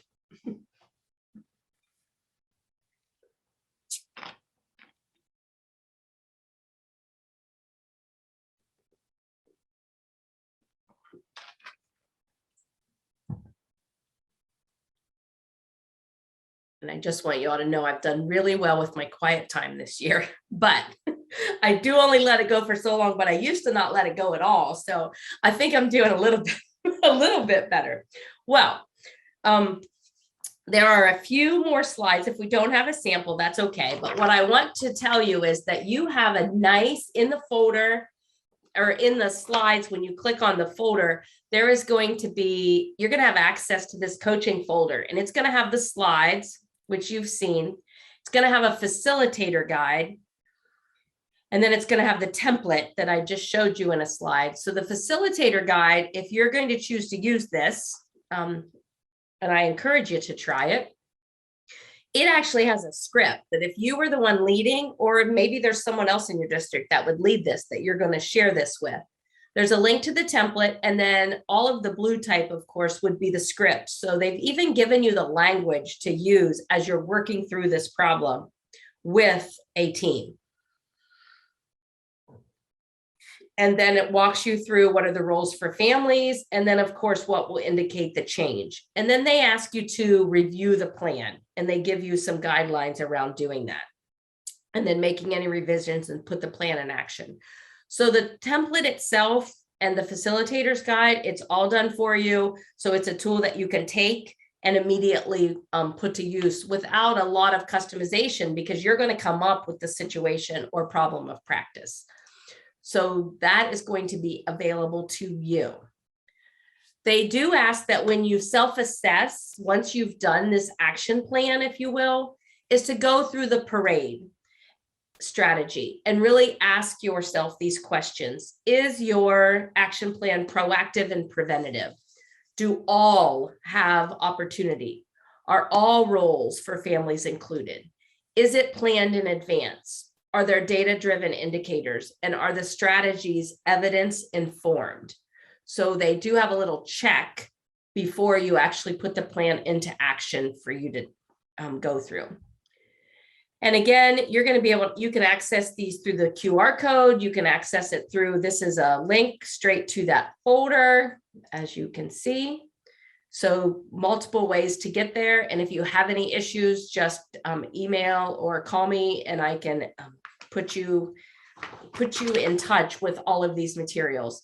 And if you have a team that is really serious about this and wants to use this, the Statewide Family Engagement Center also is very good about providing, I'll call it human capital, to work with districts and teams at no cost to you. They are grant funded and make themselves readily available to us. A couple of other resources, or before I do that, let me just ask the group. When you look at this tool, I'll call it a tool or resource, what uses do you see, or how do you see that this could be applicable or utilized in your organization? And just throw it in the chat.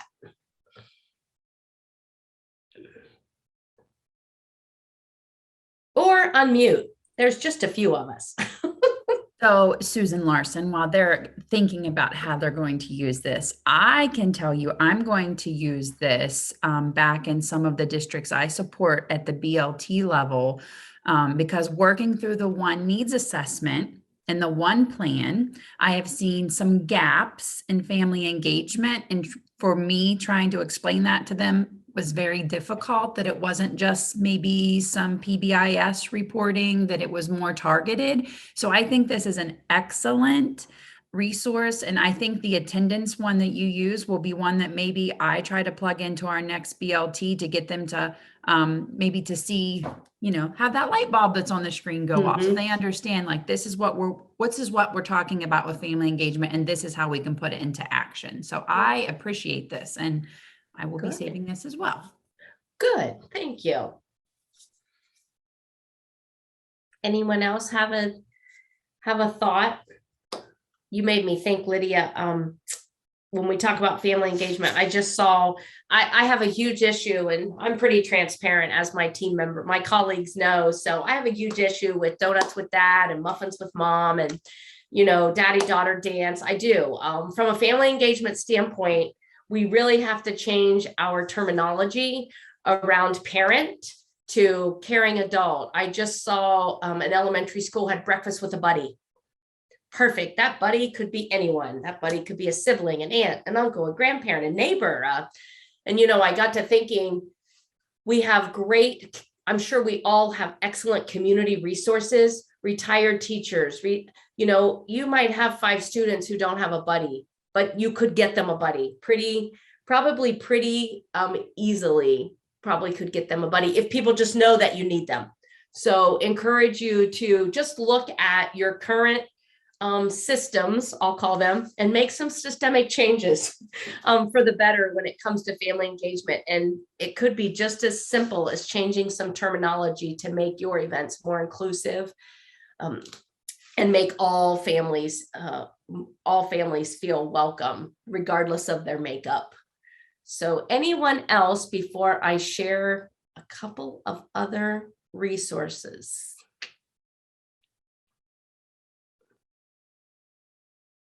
All right. Did want to share with you that at the Ohio Statewide Family Engagement Center, they were asked to construct a family engagement toolkit aligned to Ohio's Whole Child Framework.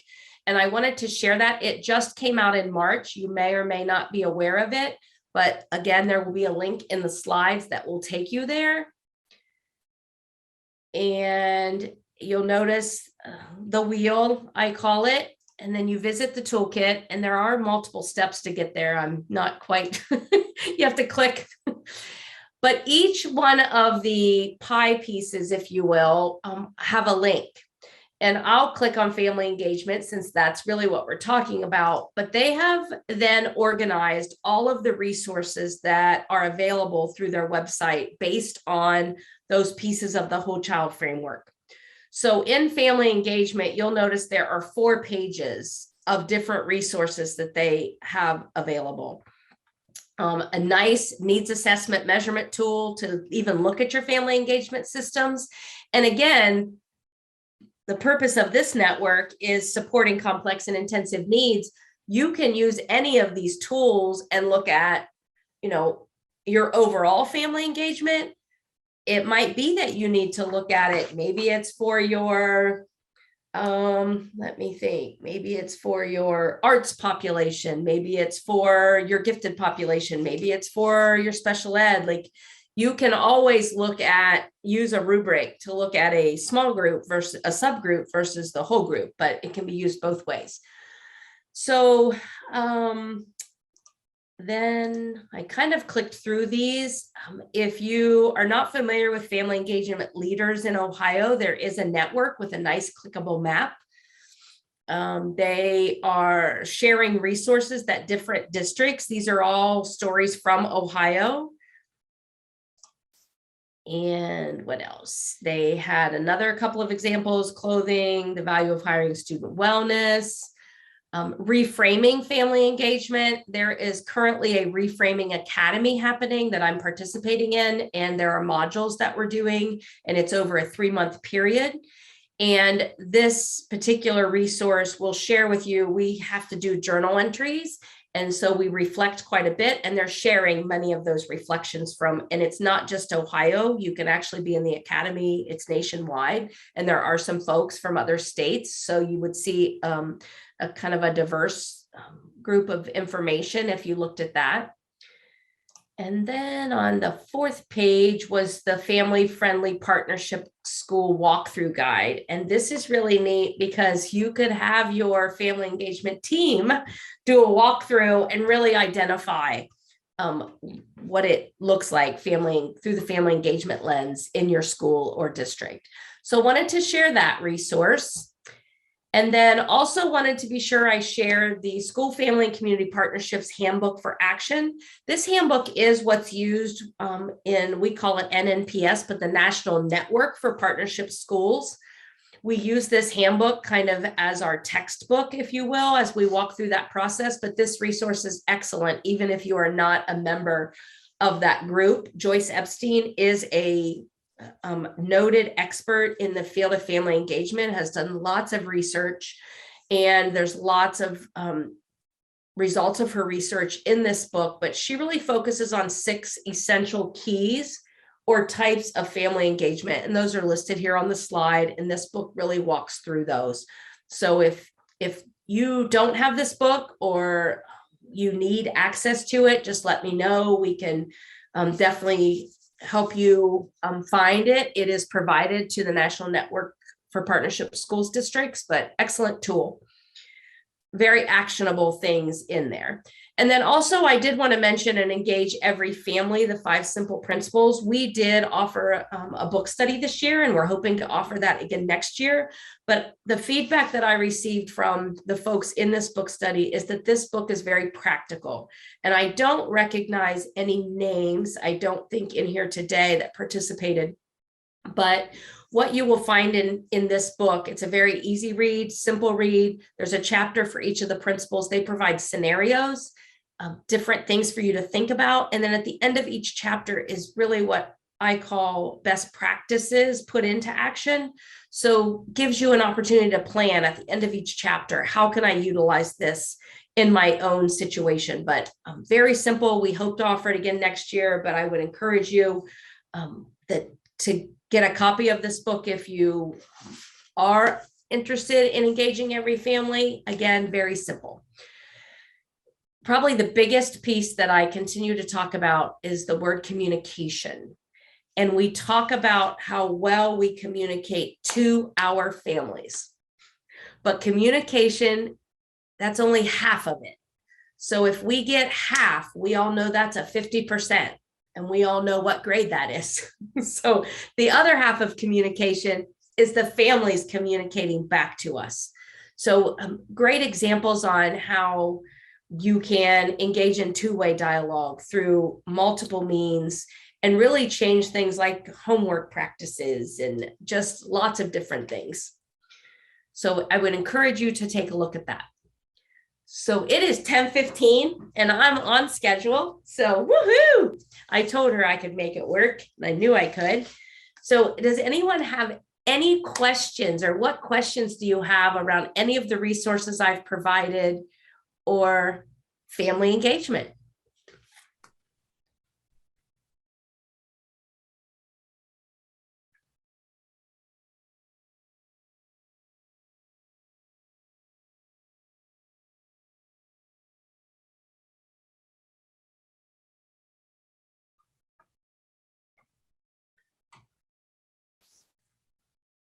All right, Holly, I'm thinking there are none. Thanks, Mike. Well, Susan, we sure appreciate you being here. And I did mention when we first got started that you would be joining us, but you probably didn't get to hear that. So didn't really get to formally introduce you, but we are so appreciative of you being here and hanging out with us this morning. And if you guys would have specific questions for Susan, we did throw our SST contact sheet in the shared folder, and I'm sure you know how to reach her, but yeah, thank you, Susan. You're welcome. We appreciate you being here. And I think I numbered the resource number 16. So if you're looking for it, I think that was the next number in the folder. So if you're looking for these slides, it should be in the folder and you should be able to get to it. Thank you. Okay. So, to kind of be respectful of Susan's time, I tried to kind of skip this slide, but I still, one of the reasons we provide these network opportunities isn't necessarily for you to hear only from us, but to allow you guys to share and really think about things that are working well at the district, things that, challenges that you encounter, and just perhaps thinking about some of the resources that we shared.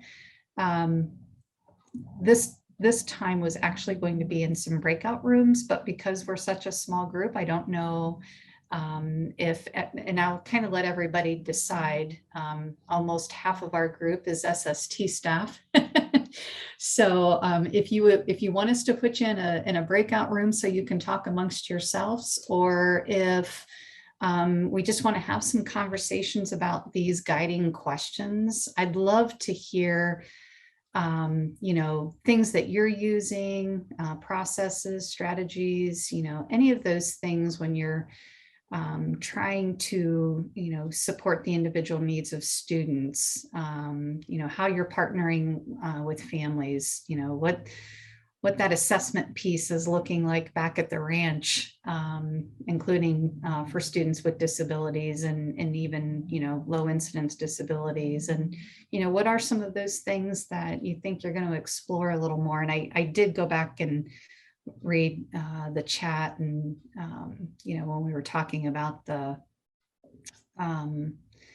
coach resource, I'd love to hear if you do get to try that, what your experience was. So anyhow, can we take just a few minutes and maybe have some discussion? If you want me to throw you in a small group, just put a Y in the chat and we'll throw you in a breakout room.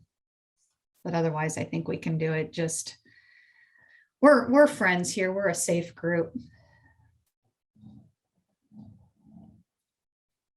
Anybody want to share? And it can be any of these items.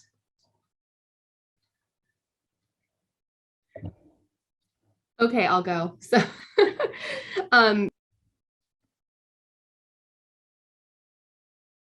you got thrown back on mute, Janet. There oh, we I'm go. sorry. That's all right. So I'll just kind of talk about the planning, instruction, and assessment for students with intensive supports. Holly knows this year we initiated student binders in our district, and that is really allowing us to hone in on some things that I think in the past had been glossed over.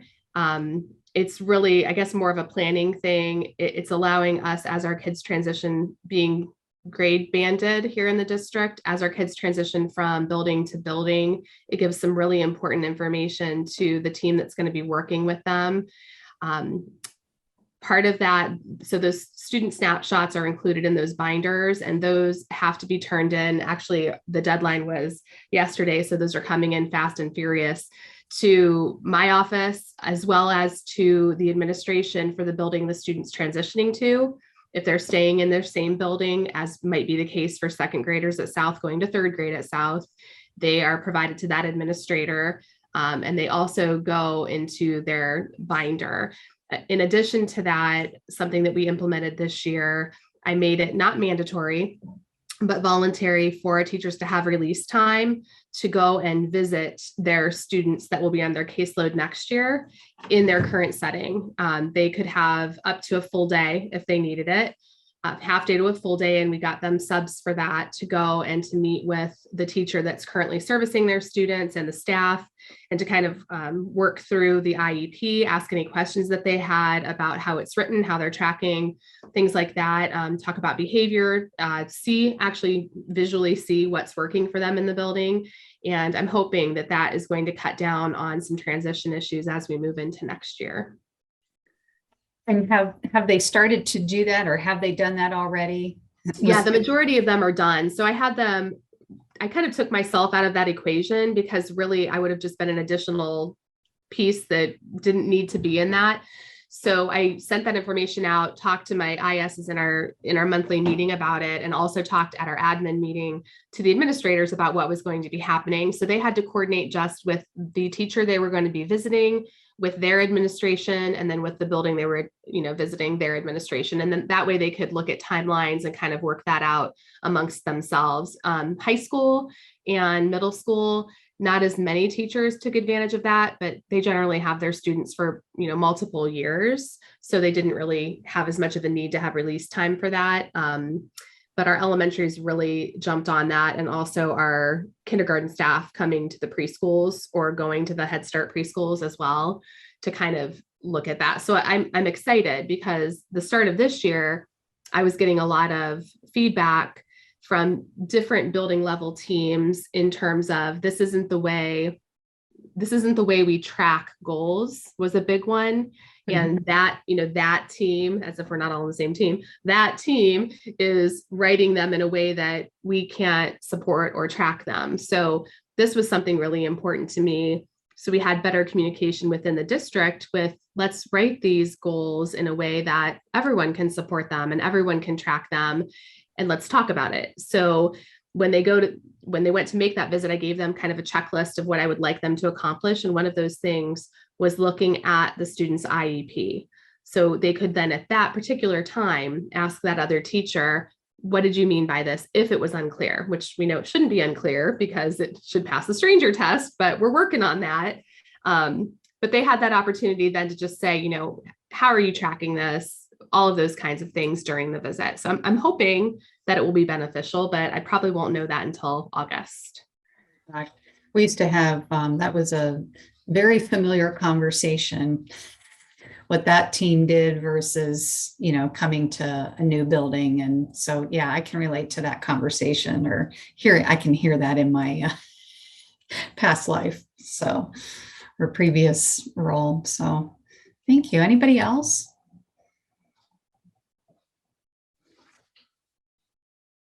There's some good things that are happening out there.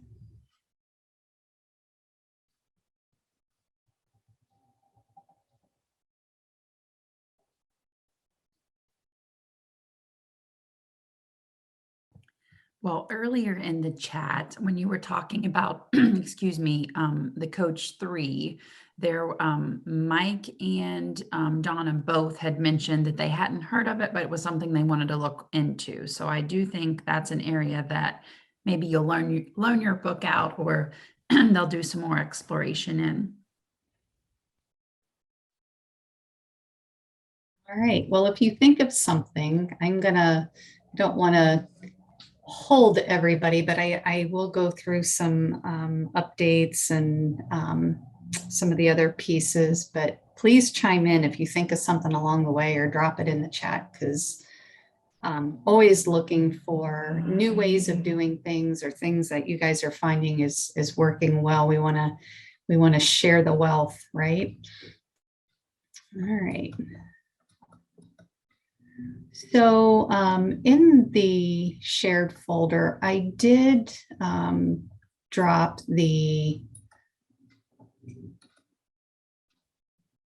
Lydia's secondary transition newsletter that went out to the region. And, really thinking about today's theme or topic being around, providing individualized supports, and thinking about how we're supporting students. And Lydia, I don't mean to put you on the spot, but even just thinking about the AATA planning guide, and thinking about, transition assessments, and, identifying or helping to support students in their transition goals. So is there anything important, Lydia, that we should take away from, I'll pull up here the planning guide, kind of showing the graphic with the overlapping stages. I would just say, if you haven't taken a look at this through Ocali, the planning guide, that it is an excellent resource, and it really encompasses all students. I know sometimes the AATA that gets shared is more for our higher level students. So this really takes the look through the whole planning process. Also, I know earlier we had given you all, it had been shared out, the evaluation roadmap. Eventually, I'm told, hopefully, Sherry and I were told, hopefully by this summer, there's going to be a transition roadmap as well. So this will be another one of those, really ties in with the family engagement, and also helps all the team members understand the process for transition. I'm told it's going to be very much mirrored after this planning guide. So they were kind of made in tandem, but one is still being approved. So yeah, if this is just another resource that is good to use and look at, and worth sharing. I forgot that we even put it in the folder already. So this is the link I had shared earlier when you were talking about it. All right. So I just wanted to share that, and most of you maybe have already seen that. And then the other piece that we put in there is OCDBE, which is the Ohio Center for Deafblind Ed. They've been publishing monthly updates, or more consistent updates. And so I did throw that in there, and that Midwest Transition Institute looked interesting. And it looks like they've provided dates in terms of when those will be provided, and some contact information. So they also include some of their other upcoming events, I think, that extends on to those family training webinars. And I think that was something that we had previously included. And then that Learning Aid Ohio, I don't know if anybody from this group has used this resource, or have had families or anyone using this, but that for students with disabilities, whether it's, they're on an IEP or 504, that just kind of gives additional support to help our students in terms of goals and thinking about, just what those specific needs are. And I think originally this was all, as a result of COVID, just another opportunity to provide another layer of support. So does anybody have any families who have tapped into that, or students that you're working with that have students receiving that support? You just drop it in the chat or. Holly, I do know a teacher friend of mine. Uh-huh. I had heard about it last year, and I had actually contacted them because I was concerned because there were not a lot of resources in our region. Mhm. So I do know of a teacher who has signed up, and I know another. You can also sign up if you're in an education program. So it's not just if you have your license. And then this particular teacher is aware of families who need this resource. So I do encourage anybody on here to try to get more educators to be listed on this Learning Aid Ohio to provide that. It is 100% grant funded for those students.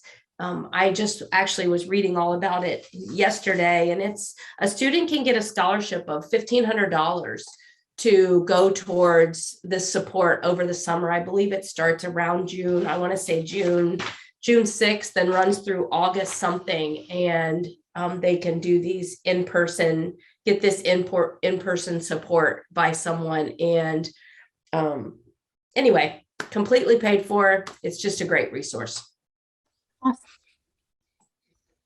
Yeah, we've talked about it or have shared it. I just never really heard of anyone actually tapping into it.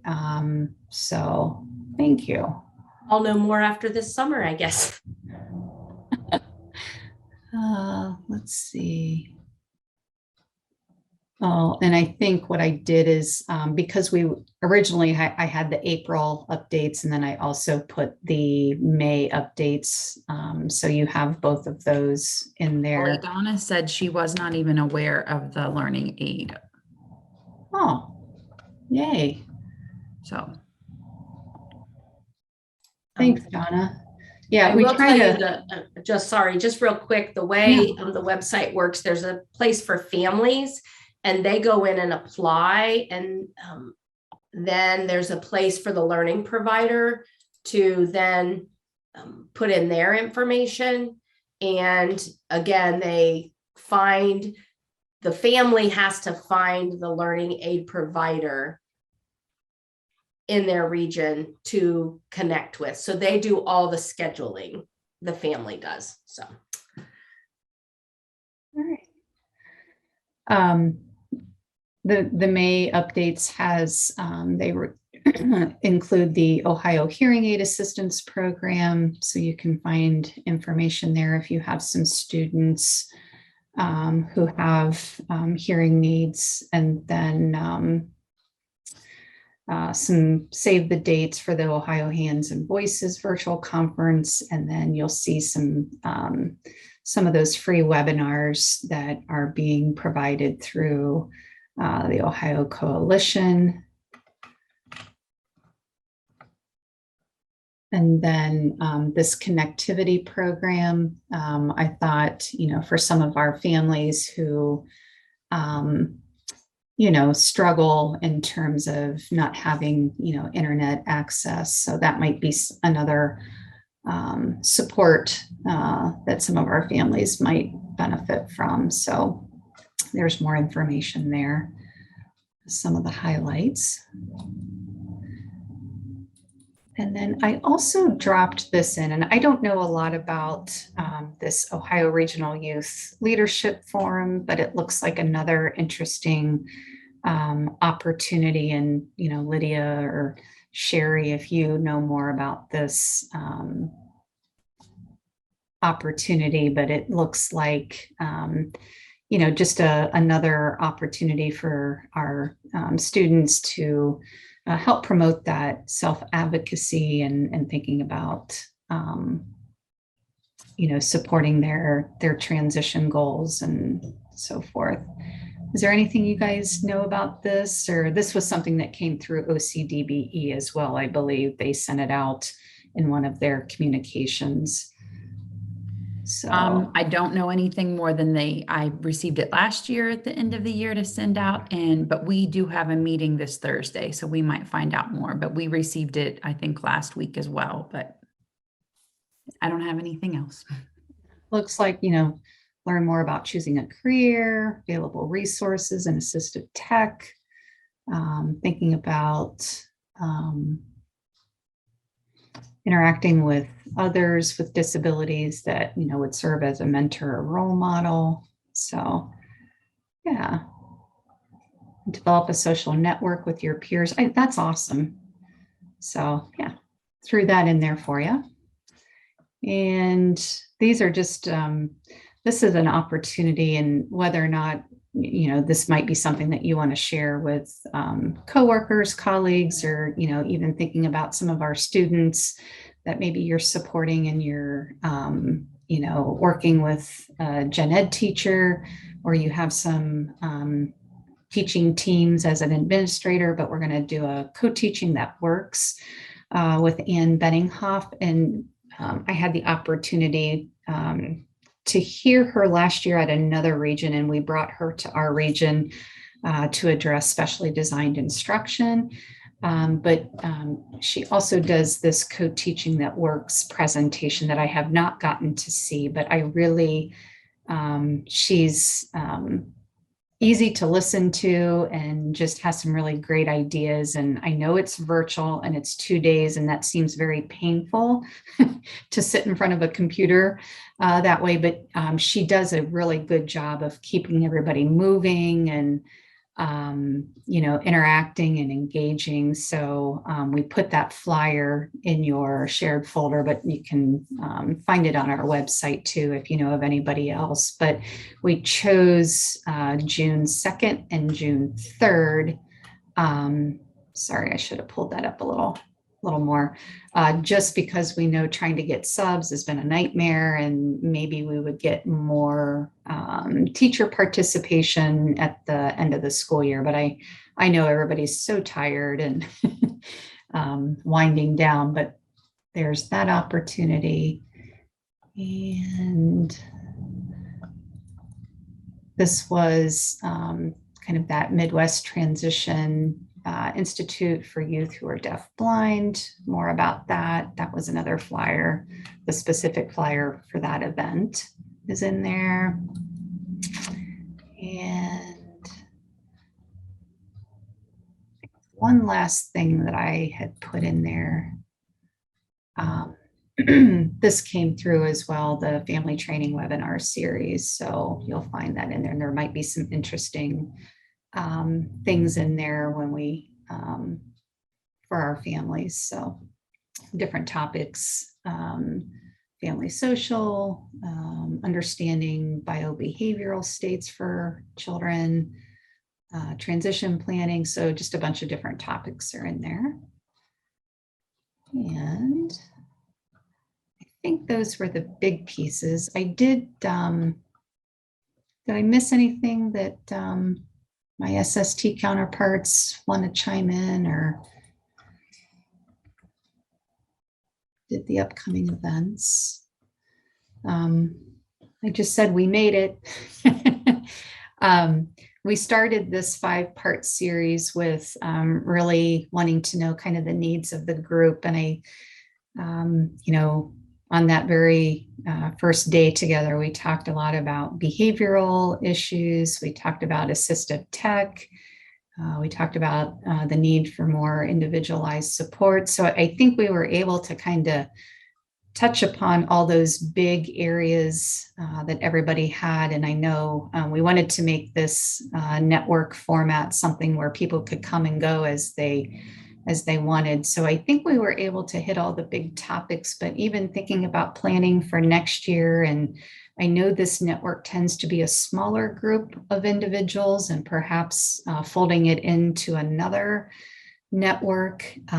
So I would be interested if you like this smaller group, or what we might do for next school year. And we want to keep it open to administrators, teachers, related service providers, anybody who interacts with students who have more intensive needs.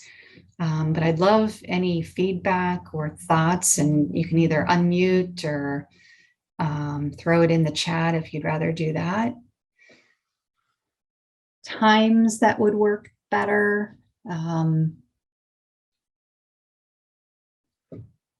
We're always interested to, think about,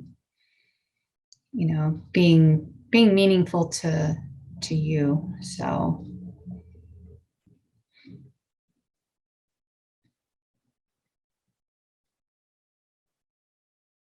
Any ideas, thoughts?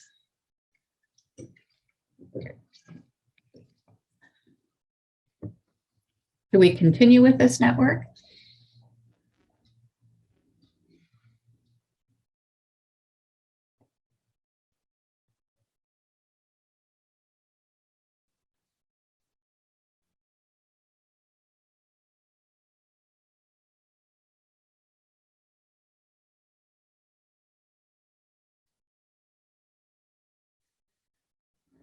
Well,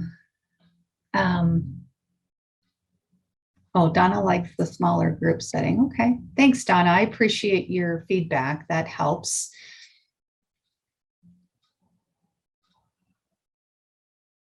Are there specific topics, Donna, that are of interest to you?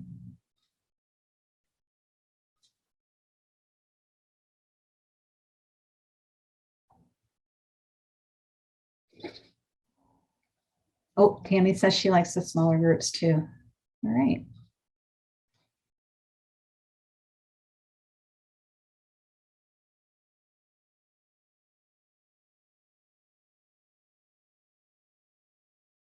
Tammy and Donna, I don't know if you've been able to participate in any of the other series, and I'm sorry, my memory, some of these sessions start running together, but the format, if you've attended, what you've been through this morning versus any other, is the format okay?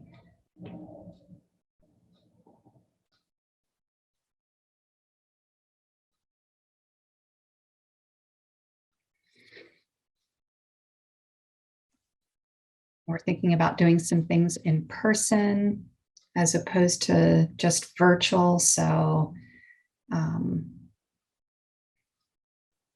that becomes tricky with people leaving their programs. But Lydia has dropped, I believe, the link to our evaluation in the chat. If you want to put some thoughts or ideas in terms of next year in there for us, that would be awesome.